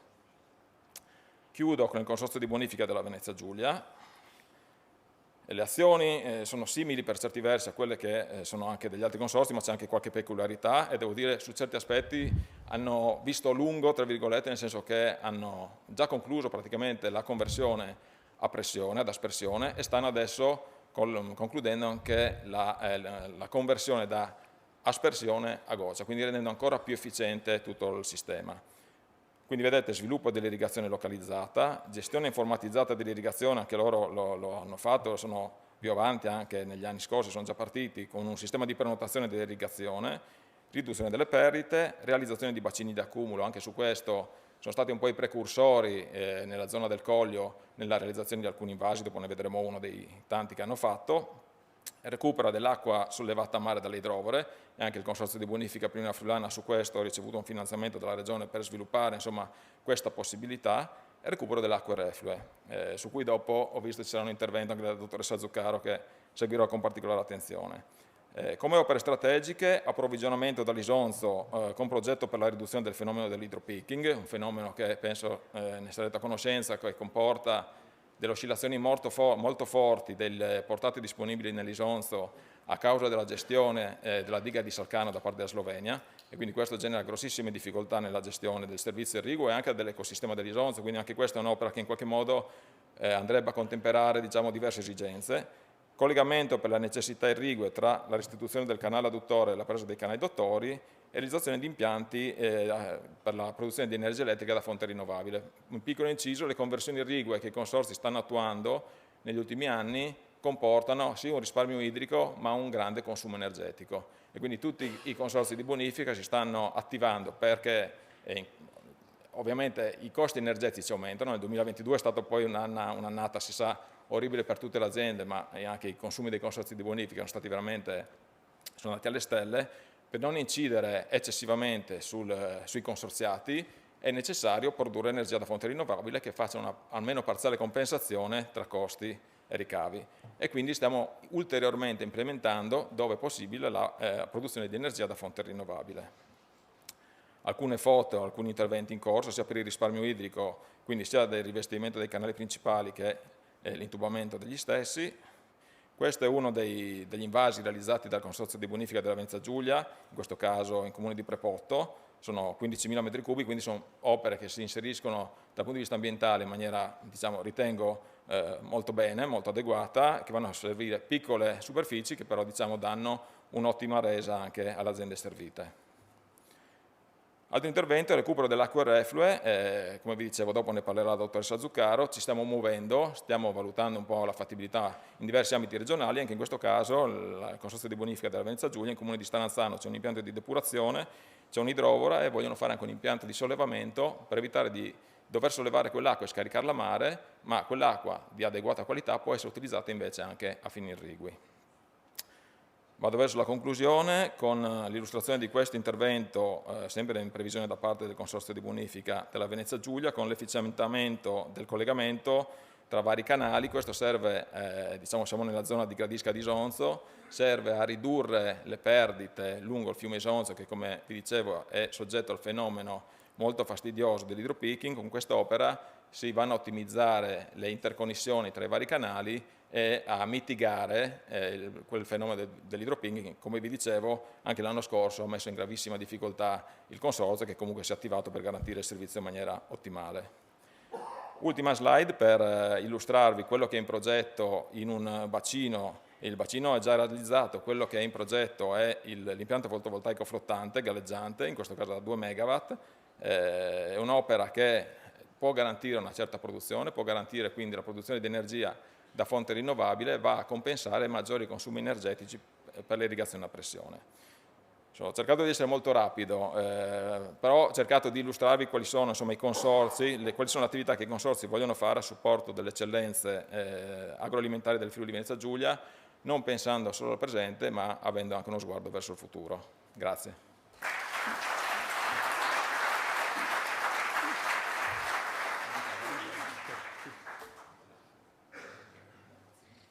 Veniamo quindi alla conclusione dei lavori di questa mattina con 3 interessanti relazioni sulle soluzioni per un uso efficiente ancora dell'acqua. Iniziamo con il dottor Del Monte, che ci parlerà della ricerca e sviluppo agronomico a servizio dei consorzi di bonifica e degli agricoltori. Prego. Bene, un buongiorno a tutti. Parto innanzitutto con i ringraziamenti che ritengo importanti e doverosi perché come Presidente del canale Milano-Romagnolo, ecco, essere qui oggi e avere la possibilità ecco, di un intervento soprattutto a, diciamo così, a suggellare quello che è stata l'inaugurazione del centro di ricerca Acqua Campus qui in Friuli, credo per noi sia davvero un orgoglio e davvero anche qualcosa che dai là ad ulteriori ecco, progetti che abbiamo sia a livello nazionale ma anche a livello internazionale. Quindi oggi è diciamo così, una prima tappa concreta e molto importante su quello che è il nostro centro di ricerca come consorzio e soprattutto per proseguire quei progetti non esclusivi ma inclusivi, ecco, quindi soprattutto il servizio del mondo agricolo, che è un po' anche la nostra mission per la nostra area di ricerca e sviluppo, e credo ecco, sia ecco, questo a suggello sia molto importante. Ecco, il primo ringraziamento devo farlo all'assessorato regionale, ecco, nella persona dell'assessore Stefano Zagner che è dovuto, ecco, diciamo, ci ha lasciati per impegni, però ecco, è stato ecco, la prima persona anche che ho incrociato quando abbiamo stipulato l'accordo lo scorso anno e credo ecco, che la sua anche concretezza il suo pragmatismo ecco, abbia dato ecco, il là a questa cosa. Ecco, soprattutto penso dia anche nel suo intervento che ho condiviso, nel suo intervento precedente che ho condiviso, per quello che è anche la visione che attraverso ecco, la sua quanto ha indicato ecco, una visione che è di prospettiva per tutto il mondo agricolo. L'ERSA, perché ecco, quella che oggi sta diciamo così, operativamente ecco, sta seguendo questo campo, poi ovviamente i consorzi di bonifica di cui noi facciamo parte, quindi i consorzi di bonifica della Regione Friuli Venezia Giulia, perché ovviamente il loro supporto ecco, è altrettanto importante. Ecco, quindi ecco, questo penso che sia ecco, il momento ecco, che ci permette ecco, di sviluppare quanto stiamo facendo. Ecco, io in pochi minuti ecco, cercherò ecco, di presentare quello che fa il canale Milano-Romagnolo e soprattutto quello che sta ecco, mettendo in campo in prospettive future. Ecco. Innanzitutto parto con, adesso il video, vedo se mi parte, scusate, ecco parte il video così un attimo per la voce. Sì, non so se sentite, ma questo è un po' ecco, una spiegazione ecco, di cosa siamo e cosa facciamo. Ecco. Qui ci sono alcuni numeri che dopo andrò un attimo a esplicare in maniera più importante. Questo è il nostro impianto di prelievo sul Po. Queste sono le superfici che, diciamo, su cui riusciamo a dare irrigare. Ecco, questo è un video che è stato creato perché a inizio anno uno studio di ricerca, diciamo così, ha dato quello che poteva essere un valore del nostro consorzio. Ecco. Come avete visto prima, un valore, ecco, importante, vi posso dire, ecco, questa struttura che è lunga circa 150 km, parte dal Po, come avete visto in questo impianto, e termina a Rimini.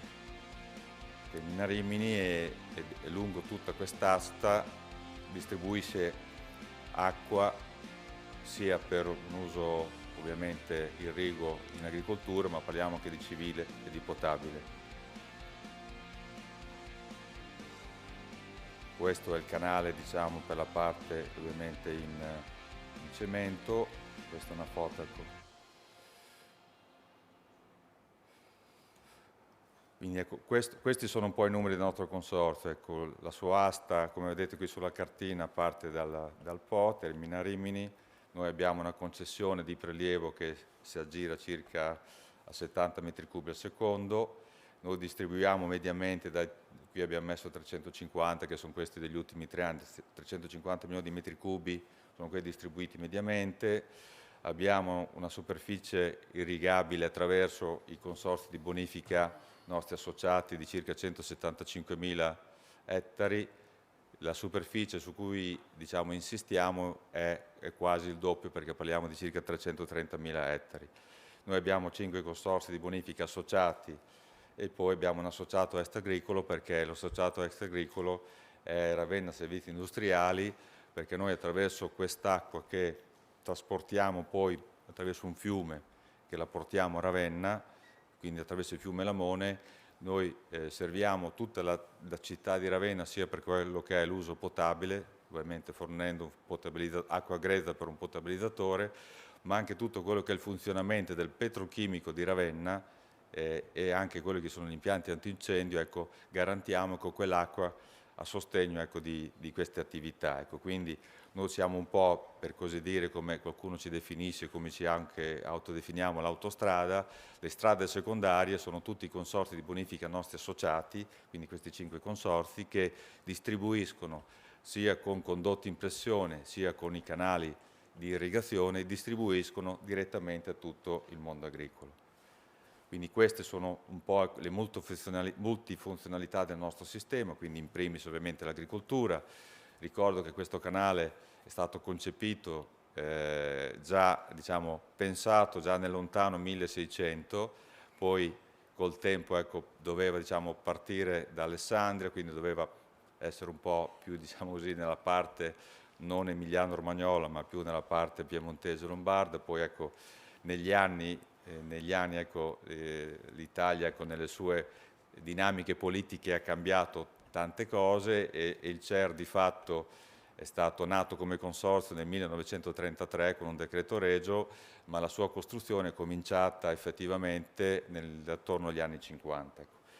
Quindi ecco, quello, come vi accennavo prima, noi abbiamo l'agricoltura, che è il nostro diciamo, interlocutore principale, l'industria per la parte ravennate, poi abbiamo anche qui un settore civile che forniamo acqua grezza a Romagna Acque, che è il distributore di acqua potabile per tutti i territori della Romagna.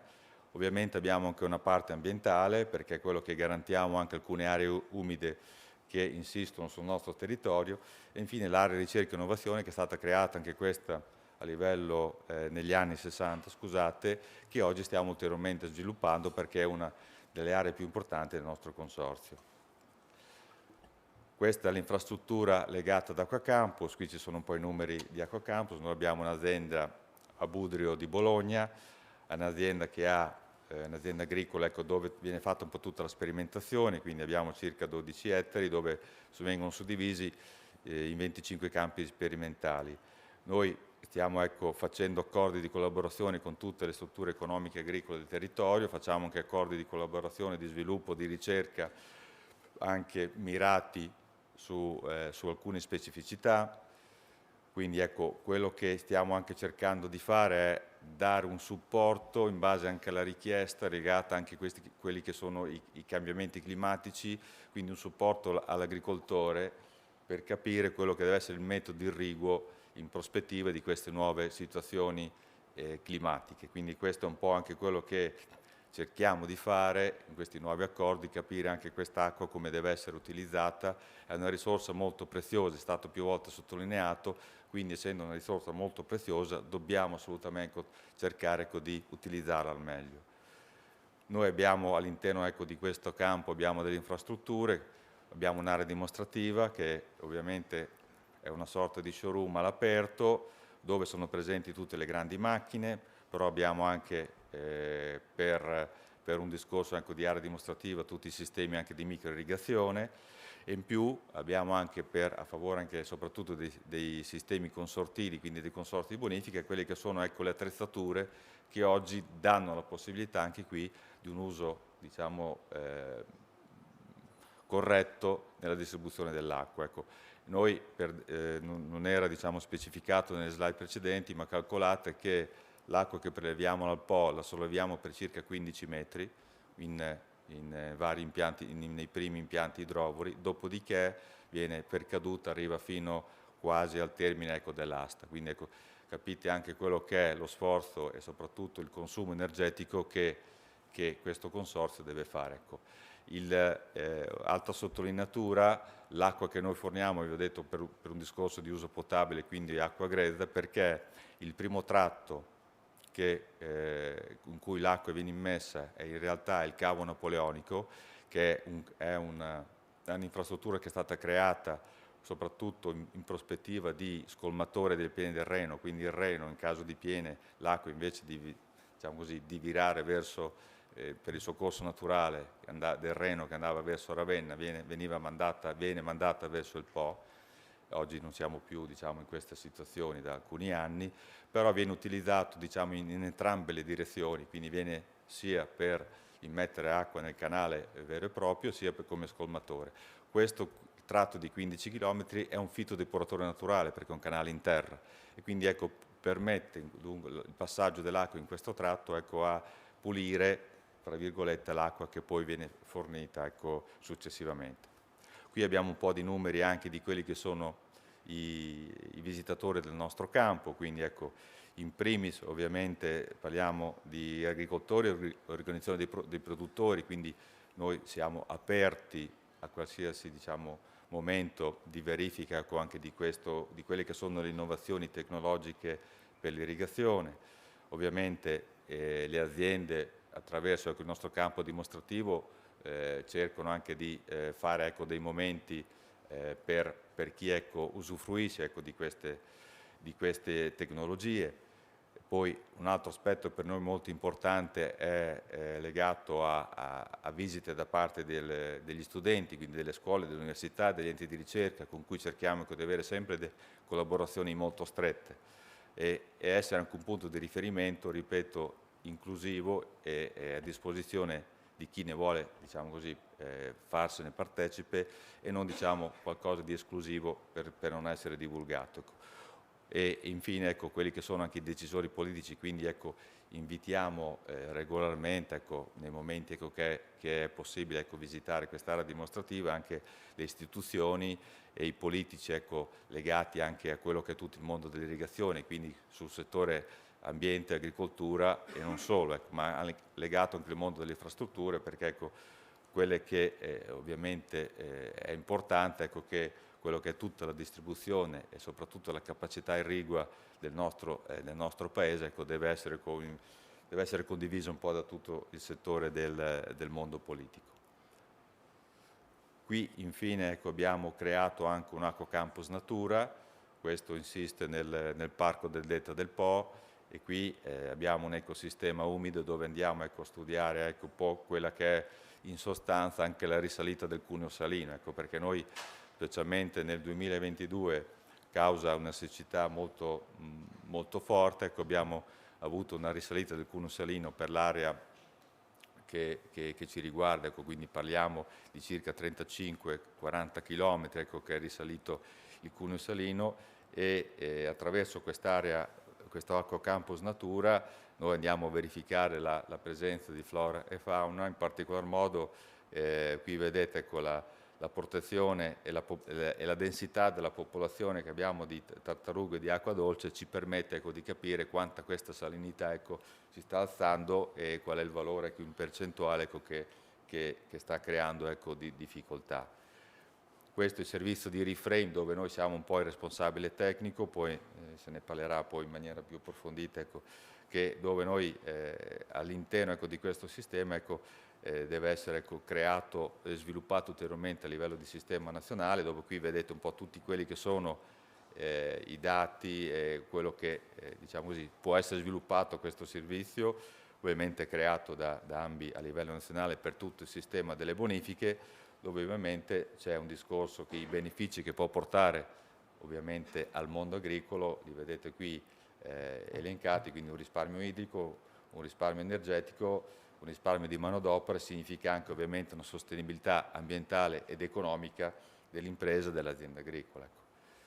Qui vedete com'è un attimo distribuito, questo però, ecco, giusto per far capire, ecco, la capillarità e anche le potenzialità, ecco, di questo sistema che può essere, ecco, è un sistema ovviamente con tutte quelle che sono le nuove tecnologie digitali, soprattutto legati a un discorso, ecco, di possibilità in tempo reale, ecco, di utilizzare quello che è un consiglio irriguo, quindi, ecco, sui Reframe, diciamo così, ci puntiamo molto, ecco, in prospettive future. Qui vado ad elencare anche un po' quelli che sono i nostri progetti in corso e i prodotti anche della nostra ricerca. Ecco, noi il focus lo facciamo nei nostri progetti di ricerca legato a questi, diciamo, queste quattro caselle, come vedete qui elencate. Ecco, quindi parliamo di un'irrigazione efficiente o risparmio idrico. Io mi preme, ecco, anche con una battuta, ecco, dire che oggi non dobbiamo soprattutto per il mondo agricolo parlare di risparmio idrico, ma io diciamo così, voglio ecco, dire, parliamo di utilizzo virtuoso, perché ecco, se molti di voi, ecco, chi conosce cos'è la microirrigazione, io credo che non è che possiamo abbassare ulteriormente, ecco, quello che è una distribuzione irrigua in un'azienda, ecco, in un frutteto legato alla microirrigazione, perché sotto di questi numeri qui, ecco, non so cosa, diciamo così, un agricoltore deve ancora diminuire. Ecco. Quindi, ecco, questo credo sia qualcosa, un mantra, ecco, in quello che noi andiamo, ecco, magari in alcuni momenti a usare certi termini sia molto importante. Ecco. Poi quello che oggi è un argomento che dobbiamo assolutamente essere consapevoli che va affrontato e soprattutto messo al centro dell'attenzione è quello che è l'utilizzo delle acque, e questo credo perché è una risorsa anche questa, il mondo agricolo è parte attiva in questo utilizzo, può essere parte attiva e parte molto importante in questo utilizzo, e quindi credo che sia altrettanto, ecco, importante, ecco, essere ecco, al centro, ecco, essere partecipi di questa discussione. Poi i servizi ecosistemici e il monitoraggio ambientale, questo è un altro di quelle azioni, ecco, che noi non dobbiamo assolutamente, ecco, perdere dal nostro focus, e credo sia una cosa, ecco, che se ne debba parlare, ecco, in maniera anche questa più approfondita. E ovviamente quello che è una gestione efficiente dei reticoli irrigui, questo coinvolge soprattutto anche il sistema dei consorzi di bonifiche, che sono un po' l'asse portante, ecco, di questo aspetto. Ecco. Qui vedete quelli che sono un po' i nostri progetti, a livello i progetti che abbiamo in corso e quelli che sono, diciamo, in fase di avvio, quindi sul nostro livello regionale, quindi parliamo dell'Emilia Romagna, abbiamo 7 progetti già avviati e 5 che sono in fase di avvio, poi abbiamo un progetto nazionale e poi abbiamo dei progetti europei, quindi 2 progetti sono in corso e 2 sono in fase di avvio, e in più oggi stiamo anche lavorando sul livello internazionale per esportare. Proprio, diciamo, nei prossimi giorni ci sarà una missione oltremare, quindi parliamo in Sud America, ecco, per andare, ecco, a proporre quello che è il nostro modello per un'agricoltura che anche in alcuni ambienti ha necessità di capire quelle che sono le tecnologie e noi vogliamo apportare il nostro know-how. Io ho terminato, penso di aver accorciato per non tediare, visto anche l'orario, quindi termino, giusto l'ultima battuta, ringrazio anche tutti voi qui presenti, perché credo che questa Regione, attraverso quanto è stato anche evidenziato stamattina, abbia davanti delle opportunità molto importanti e credo che il mondo agricolo le debba cogliere. Io credo che oggi, mi permetto di dire, avete tutti gli ingredienti anche di prospettiva per sviluppare anche quelle che sono, diciamo, le potenzialità di questa regione a livello agricolo e non solo. Credo che noi nel nostro piccolo cercheremo di portare quelle che sono le nostre esperienze in maniera da ulteriormente darvi ulteriori possibilità. Grazie ancora. Benissimo. Grazie Presidente. Sicuramente il CER offre un importantissimo servizio al comparto agricolo con la sua ricerca e con le innovazioni in particolare visibili nei vari Acqua Campus. Un Acqua Campus poi c'è anche qui diciamo in miniatura riprodotto, che chi non l'ha ancora visto invitiamo a visitarlo. Allora andiamo avanti. Il cambiamento climatico, per dirla in maniera calcistica, fa saltare un po' tutte le marcature per quanto riguarda la scelta delle colture e delle varietà da utilizzare in agricoltura. Ecco che quindi la dottoressa Bosi ci presenta una relazione dove ci parlerà di alcune colture e varietà a confronto, evidenziando quelle che magari riescono a avere un uso dell'acqua più efficiente, che è una cosa sempre più importante in assoluto, importante ancora di più in questo momento in cui veramente dobbiamo far fronte a una serie di problematiche. Grazie a tutti per l'invito. Io cercherò di portare qualche esempio derivante dall'attività di ricerca che abbiamo svolto in università a riguardo appunto della scelta delle colture e delle varietà che possiamo utilizzare per adattarci alle condizioni climatiche e sfruttare al meglio la disponibilità di acqua. Prima di iniziare volevo focalizzare un attimo l'ambito di intervento. Alcuni aspetti sono emersi già chiaramente stamattina. Tra le sfide da affrontare abbiamo anche diciamo, il regolamento europeo del New Green Deal che ci obbliga anzi a ridurre l'uso dei pesticidi chimici, a ridurre la perdita di nutrienti e a ridurre l'utilizzo dei fertilizzanti entro il 2030, quindi con tempistiche anche molto ravvicinate se vogliamo considerare quello che normalmente sono le tempistiche della ricerca.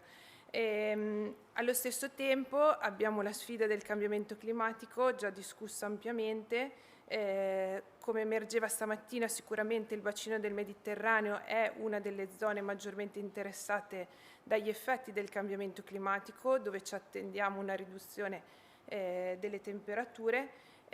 Questo ha un effetto anche sulle colture che noi coltiviamo, perché come si vede da questa mappa che è stata realizzata dall'Agenzia europea dell'ambiente, ci sono alcune colture che saranno maggiormente interessate in termini di diminuzione delle rese produttive e principalmente colture, per quanto ci riguarda, colture estive, quindi per esempio mais non irrigato. In questo contesto non solo la resa produttiva ma anche la resa qualitativa in termini di qualità del prodotto deve essere tenuto in considerazione. Questo studio è uno studio piuttosto recente, è basato ovviamente su modelli previsionali, fa vedere come sostanzialmente attualmente il rischio di avere un prodotto interessato da un valore di aflatossine specificatamente nell'area europea è intorno al 20%, questo rischio incrementa a circa il 40% nell'area europea con uno scenario di incremento di temperatura di 2 gradi e aumenta ancora al 54% con uno scenario di previsione di aumento di temperatura intorno a 5 gradi. Ovviamente, se guardiamo, non tutta l'Europa è interessata in maniera omogenea da questo effetto. Ovviamente il bacino del Mediterraneo è quello maggiormente interessato da questo rischio, e quindi questo aspetto interessa maggiormente noi posizionati in questi territori piuttosto che i territori del nord Europa, che probabilmente inizieranno a fare molto più mais di quello che fanno ora.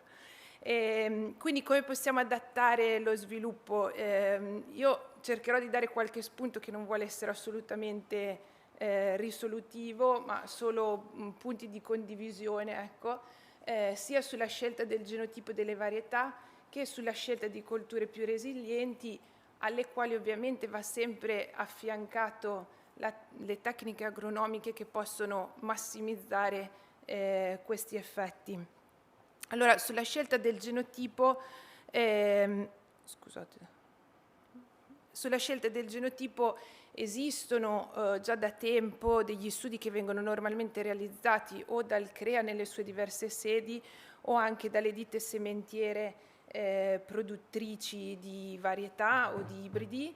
Queste ditte sementiere o questi test messi a punto dal CREA ci permettono di valutare i diversi ibridi in contesti produttivi differenti e ci danno informazioni appunto sulla stabilità e sull'affidabilità produttiva di un ibrido. Questo è un aspetto molto rilevante, perché noi possiamo scegliere, optare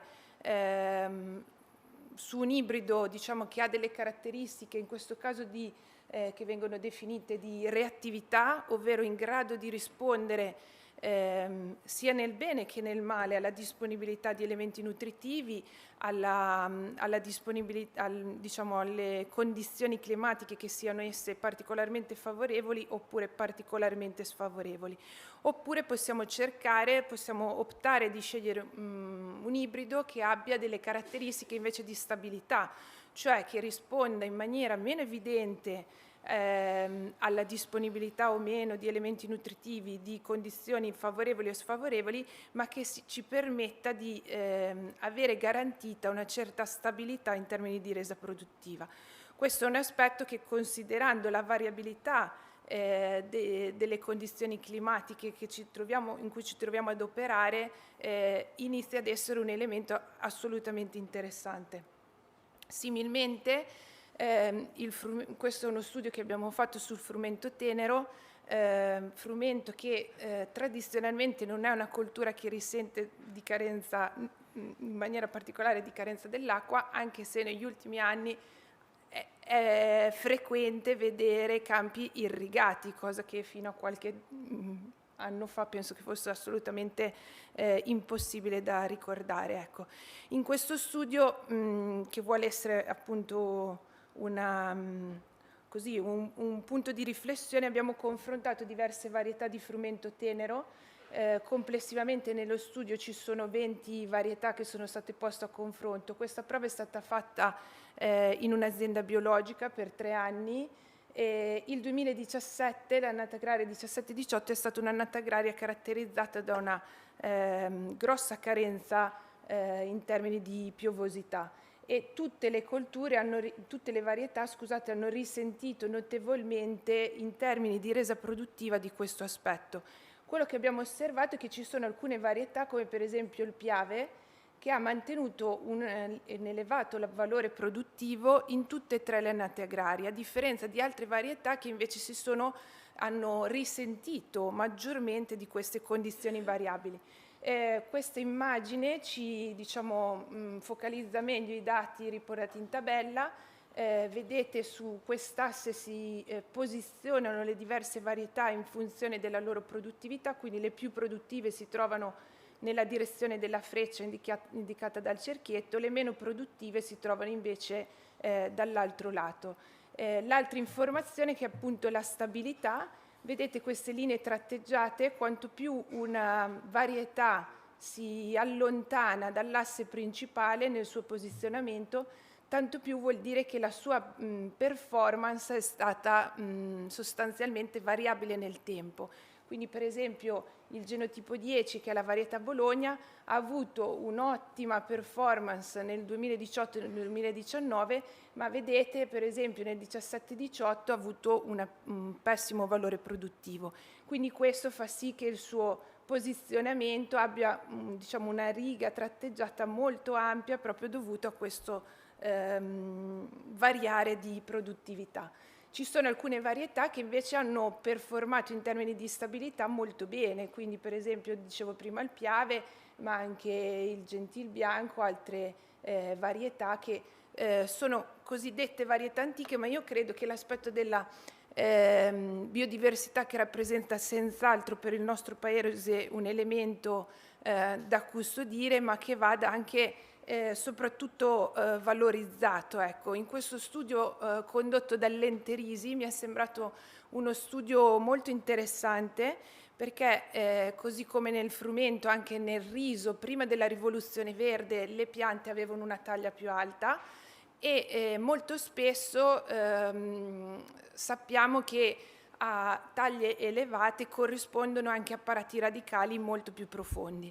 L'Enterisi ha quindi valutato alcune varietà che aveva conservato nel tempo, valutandole però nel contesto moderno, quindi il valore della biodiversità non è tanto conservarla in senso assoluto, ma verificare il suo potenziale in un contesto produttivo moderno.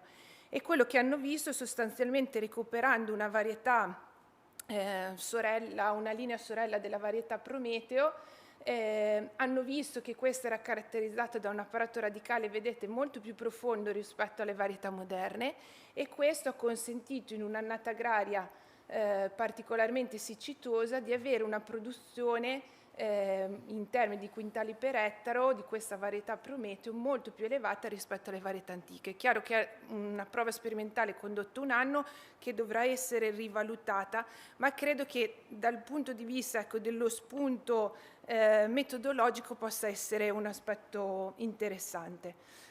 Per quanto riguarda la scelta delle colture, vi racconto brevemente questo progetto che è terminato un anno fa, che si chiama Great Life, che è stato appunto realizzato dal nostro gruppo di ricerca. Il progetto è nato soprattutto dall'analisi dei dati produttivi del mais, soprattutto nel contesto della mia regione, quindi della regione Emilia-Romagna. Abbiamo le superfici dedicate alla coltivazione del mais che sono tendenzialmente in diminuzione negli ultimi 15 anni e una difficoltà, ecco, in termini produttivi legata a questa coltura, soprattutto se viene fatta non in irriguo. Ecco. E il progetto ha avuto come obiettivo quello di studiare delle colture alternative al mais, e specificatamente ci siamo dedicati al sorgo, che è già un'alternativa conosciuta e diffusa, e al miglio, che è una coltura, se vogliamo, non tanto diffusa, non tanto conosciuta, ma che in realtà faceva parte del nostro background delle colture utilizzate soprattutto nella nostra regione. Ci sono diversi comuni del territorio bolognese che nel loro nome proprio richiamano a questa coltura, a testimonianza del fatto che in realtà era una coltura molto diffusa. I dati ve li riporto a titolo, ecco, per illustrare un po' come è stato il progetto. Abbiamo coltivato queste 3 colture per 3 annate agrarie. Il 2019 è stata un'annata agraria in cui la prova è stata fatta non in irriguo, quindi il 2019 è stato un anno in cui non abbiamo avuto grosse criticità in termini di carenza di acqua, e come vedete, come sappiamo, in realtà il mais ha prodotto molto di più, sia soprattutto del miglio, che ha avuto una produttività quasi dimezzata rispetto al mais, e anche del sorgo. L'aspetto però che ci ha particolarmente interrogato è quello che vedete poi negli anni successivi. Il 2020 e il 2021 invece sono state 2 annate difficili per il mais, e vedete che la produttività delle parcelle sia di mais che in realtà anche di sorgo ha risentito notevolmente di questo stress idrico. Ci ha sorpreso invece l'andamento della produttività del miglio, che è rimasta sostanzialmente invariata in tutte e tre le annate agrarie. È chiaro che è una coltura che ha una produttività molto più bassa, è chiaro che richiede molto meno input rispetto al mais o rispetto allo stesso sorgo, è chiaro che è una coltura che non è mai stata studiata in termini di miglioramento genetico, cosa che invece per altre colture è stato fatto. In questa prova, sempre all'interno del progetto, abbiamo confrontato anche delle parcelle non irrigate di miglio con delle parcelle irrigate di mais. La cosa diciamo che abbiamo misurato sono stati degli indici vegetazionali, il primo riportato in alto, l'NDVI, e poi abbiamo analizzato sostanzialmente un altro indice che ci dà un'indicazione sulla presenza di stress idrico all'interno della pianta oppure la sua assenza. Ecco, vedete che sostanzialmente il miglio non irrigato e confrontato con parcelle di mais invece irrigate hanno avuto valori di vigore vegetativo e di indice di stress idrico sostanzialmente identici. Il miglio in completa assenza di irrigazione, quindi questo è un aspetto interessante che stiamo cercando di capire meglio dal punto di vista fisiologico, anche andando ad analizzare con delle immagini termiche la temperatura che viene raggiunta dalle foglie durante le diverse fasi di sviluppo delle piante, per cercare di capire se uno dei fattori che può incidere su questa diversità di comportamento possa essere legata alla capacità della pianta di mantenere una temperatura fogliare più bassa rispetto ad altre specie o ad altri genotipi. In questo caso stiamo analizzando diversi genotipi. Questo progetto ha un senso, credo, se contempla una filiera produttiva, perché pensare di sostituire, introdurre il miglio e non avere una filiera che ritira questo prodotto è assolutamente fuori contesto. Nel progetto vi era la collaborazione di un'azienda che si è dedicata, che nello specifico Alcenero, che si è dedicata a realizzare un frollino contenente farina di miglio e farina di sorgo. Abbiamo coinvolto degli chef per realizzare questo ricettario da distribuire anche ai consumatori, cercando di dare loro informazioni per poter utilizzare questa materia prima che attualmente non è più tanto nelle nostre abitudini alimentari, e abbiamo coinvolto una mensa scolastica con bambini della materna per interrogarli, tra virgolette, su l'accettabilità dei prodotti preparati con questi miglio e con questo sorgo. Ecco, ritorno un attimo su questa immagine solo per farvi vedere che le zone in blu rappresentano sostanzialmente nell'immagine termica la presenza delle foglie, che quindi sono in grado di mantenere una temperatura molto più bassa rispetto al terreno. Vedete, queste zone rosse corrispondono nella foto in alto alle zone del terreno che non sono coperte dalle foglie, che possono raggiungere anche temperature molto elevate. Questo per dire che anche dal punto di vista delle tecniche agronomiche possiamo utilizzare delle tecniche che cerchino di trattenere l'acqua all'interno del terreno, evitare le perdite di acqua per traspirazione. Sicuramente una delle tecniche che sta prendendo piede è l'utilizzo delle cover crop, che già in alcuni contesti si utilizza da molto tempo. Non è facilissima la gestione delle cover crop, perché la scelta della cover, il momento della semina, il momento soprattutto dell'interramento e della terminazione della cover richiedono scelte molto oculate e soprattutto ben relazionate al contesto in cui ci si trova ad operare, quindi è difficile dare un'indicazione che possa essere valida per tutti, ma va proprio specificatamente studiata per il contesto produttivo in cui ci troviamo. Ultimo aspetto che dobbiamo tenere in considerazione, che rappresenta la base poi di tutte le altre scelte, è sicuramente cercare di mantenere nei nostri terreni valori di sostanza organica elevati, perché è chiaro che un terreno che ha un valore di sostanza organica elevata sarà in grado di trattenere molta più acqua e allo stesso tempo andare anche ad incidere sulla possibilità delle radici di raggiungere profondità elevate e in questo modo aumentare anche in termini di profondità del terreno, la quantità di terreno che può essere esplorato dall'apparato radicale per assorbire acqua. Quindi il fatto di avere un terreno ben strutturato e con elevati valori di sostanza organica ci dà molteplici benefici, sia in termini di quantità che può essere trattenuta, di acqua che può essere trattenuta, che profondità radicale che può essere raggiunta dalle colture. Grazie per l'attenzione. Bene. Grazie. Abbiamo visto che la ricerca sta facendo dei notevoli passi avanti sulle culture alternative e sulle nuove varietà, però c'è da dire che questi studi dovranno essere sicuramente proseguiti e approfonditi, perché comunque il cambiamento climatico non perdona.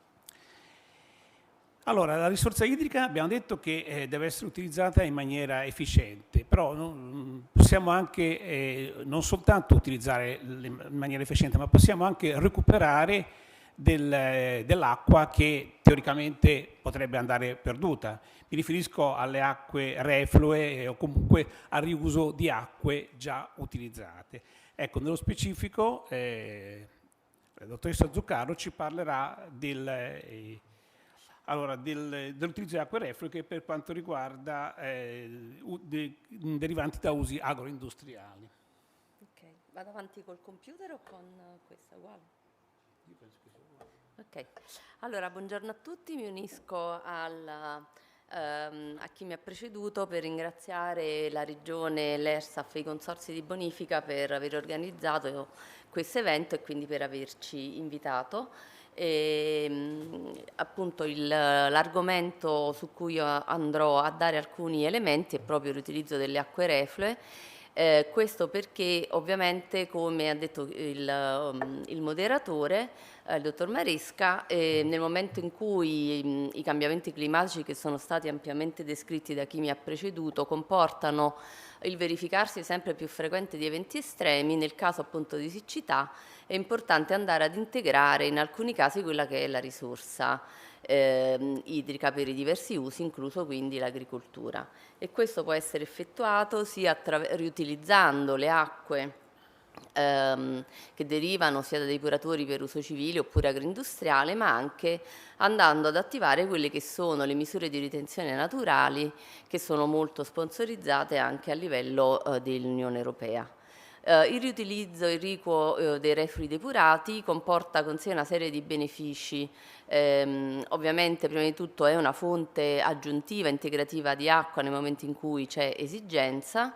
Può essere anche una fonte di nutrienti in alcuni casi, quindi anche con un risparmio economico annesso, e può quindi aiutare a combattere quella che è la stagionalità, perché è appunto una risorsa che può essere utilizzata quindi in continuo e può anche comportare una serie di benefici all'ambiente nel momento in cui dobbiamo andare a depurare queste acque e quindi non vengono scaricate tal quali nell'ambiente. Ovviamente il livello di trattamento deve essere adeguato a quello che è l'uso finale. Qui abbiamo riportato l'elenco dei principali inquinanti microbici che solitamente sono rilevati nelle acque non trattate, che ovviamente vanno eliminati.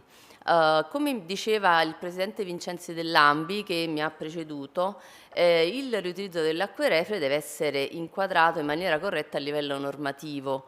In Europa si parla di riutilizzo già dal 91, ma in realtà a livello degli Stati Uniti il primo Stato ad introdurre il tema del riutilizzo è stata la California nel 1918, già fu in qualche modo stilata la prima normativa, che poi tuttavia per poter avere un'applicazione siamo dovuti arrivare agli anni 60, e nel 2002 in California la metà delle acque recuperate veniva utilizzata per l'agricoltura. A livello dell'Unione Europea nel 2020 è stato finalmente emesso questo regolamento, il 741, che ha individuato le prescrizioni minime per il riutilizzo dell'acqua, che ha recuperato un principio importante che era stato introdotto proprio dalla normativa della California, che viene indicato in inglese fit for purpose, che vuol dire che la qualità, diciamo, le prescrizioni, la qualità dell'acqua che viene fuori dalla depurazione deve essere ovviamente relativa all'uso che se ne deve fare, quindi senza dare dei parametri standard per tutti gli usi, anche perché ovviamente alla depurazione è associato un costo relativo, e quindi la depurazione deve essere adattata a quello che è l'uso finale. Il quadro normativo quindi del 2020 ha già in qualche modo prodotto una normativa anche nazionale di adattamento, diciamo, del regolamento a quelle che sono le caratteristiche territoriali a livello nazionale, attraverso un decreto del Ministero dell'Ambiente, dove tuttavia ancora, diciamo, determinati elementi che sono stati evidenziati dal settore agricolo non sono stati attualmente ancora recepiti, e quindi si auspica per il futuro un maggiore anche coinvolgimento sia del mondo agricolo che del mondo dei consorzi di bonifica, che, come è stato detto da chi mi ha preceduto, sono in realtà degli attori fondamentali per la effettiva diffusione di questa misura. Il regolamento tuttavia introduce degli elementi innovativi utili, quindi fa espresso riferimento all'uso irriguo, ma soprattutto introduce, oltre che le prescrizioni legate, come dicevo, all'utilizzo finale dell'acqua, anche un'importante analisi di rischio sitospecifica. Questa deve essere fatta dal gestore dell'impianto, deve coinvolgere tutti gli attori della filiera, andare a capire quest'acqua dove deve essere distribuita, qual è la domanda, quali sono le caratteristiche necessarie. Deve essere avviato un importante monitoraggio ovviamente della qualità dell'acqua, che è fondamentale anche per la sicurezza ovviamente del prodotto finale, e anche ovviamente andare a verificare quelle che sono le conformità. Un elemento importante introdotto dal regolamento è l'informazione al pubblico, perché uno dei problemi che ha avuto nel passato, tra i vari, diciamo, che si erano riscontrati, problemi per la diffusione proprio di questa misura, era legata anche alla come il consumatore in qualche modo andava a percepire un prodotto che poi era stato irrigato con acqua depurata. Qui abbiamo riportato le prescrizioni di qualità delle acque affinate a fini irrigui, quindi per l'agricoltura. Il CER, che ha descritto il mio Presidente nella relazione precedente, è sostanzialmente come ente sperimentale, braccio, diciamo, sperimentale dei consorzi di bonifica, ha effettuato negli ultimi 10 anni notevoli, diciamo, attività di ricerca e sperimentazione sul tema del riuso, sul tema delle misure di ritenzione naturali. Questo proprio perché i consorzi di bonifica sono e dovranno sempre di più essere degli attori fondamentali in questo processo. in particolare sul tema del riuso come prima cosa. È da diversi anni che nell'azienda sperimentale Acqua Campus a Budrio è presente un'area abbastanza molto estesa per la fitodepurazione. In quest'area da diversi anni vengono svolte attività di ricerca e valutazione dei processi depurativi degli ambienti acquatici con diverse essenze vegetali, quindi per andare a verificare quello che com'è appunto la qualità dell'acqua che viene fuori dal processo di fitodepurazione nell'area. Sono emersi dei risultati molto importanti perché viene fuori un abbattimento di inquinanti notevole, addirittura il tasso di rimozione dei nitrati arriva fino al 48% e addirittura al 100% nelle annate siccitose, quindi questo è un risultato molto importante. In aggiunta va anche considerato che queste aree che vengono realizzate per la fitodepurazione, a seconda ovviamente di dove vengono realizzate, possono avere anche un beneficio per la sicurezza idraulica, perché possono in qualche modo ritardare i picchi di piena durante gli eventi di precipitazione estremi come quello che è stato citato, che si è verificato a maggio. Per quanto riguarda il riutilizzo delle acque reflue nello specifico, il CER ha svolto una serie di ricerche sia sul riutilizzo delle acque reflue agroindustriali che acque reflue derivanti da depuratori ad uso civile. Nel progetto REFIT, che è stato svolto in collaborazione con l'Università di Bologna, con Caviro, che appunto ha fornito proprio le acque che derivavano dalla lavorazione del vino, a cui ha partecipato ovviamente anche l'AMBI. Questo è un progetto finanziato dalla Regione Emilia-Romagna, quindi attraverso il PSR. Sono stati svolti una serie di test utilizzando queste acque reflue agroindustriali sia su colture erbacee che arboree. Sono stati fatti dei test mettendo a confronto le acque reflue depurate e le acque convenzionali, soprattutto per andare a verificare l'impatto su queste colture. Quello che è emerso è che da un punto di vista sia qualitativo che quantitativo non si sono rilevate significative variazioni nelle produzioni e soprattutto, una cosa molto importante, non si sono riscontrati accumuli di elementi fitotossici, anche perché queste acque che venivano fuori avevano un livello di salinità molto elevata. Infine, invece nel progetto Water Agri, che invece è un progetto europeo, un H2020 che sempre svolgiamo in collaborazione con l'Università di Bologna, qui sono stati analizzati da un lato l'utilizzo delle acque depurate che derivano da depuratori ad uso civile, ma soprattutto sono state analizzate e studiate tutta una serie di misure di ritenzione naturale che sono state anche realizzate. Quindi è stato realizzato un impianto pilota con dei vasconi con differenti substrati e piante per massimizzare la fitodepurazione, e poi sono state realizzate una serie di misure di ritenzione naturale che a nostro avviso devono sempre di più essere in qualche modo studiate, conosciute e diffuse, perché rappresentano anche in questo caso una fonte integrativa molto importante per l'agricoltura. Ovviamente siamo disponibili a trasferire tutti questi risultati della ricerca anche qui in Regione Friuli, visto che l'ingegnere appunto ha spiegato che è stato realizzato questo progetto sul riutilizzo irriguo dei reflui in Regione. Grazie per l'attenzione. Grazie dottoressa Zuccaro, grazie anche per la sintesi che ci ha permesso di rientrare nei tempi e ci apre uno spazio abbastanza, una certa disponibilità per le domande e gli interventi dal pubblico. Quindi a questo punto chiederei se c'è qualcuno che vuole fare qualche domanda o intervenire su quanto abbiamo detto sia in queste tre relazioni sia in quelle precedenti prima della pausa. Avete capito tutto? Tutto perfetto.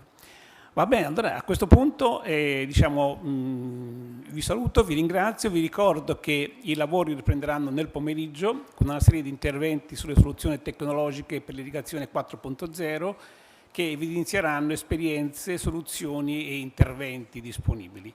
Auguro a tutti buon pranzo, vi aspetto più tardi alle 14:30 nell'area incontri al padiglione 3 dove c'è l'Acqua Campus.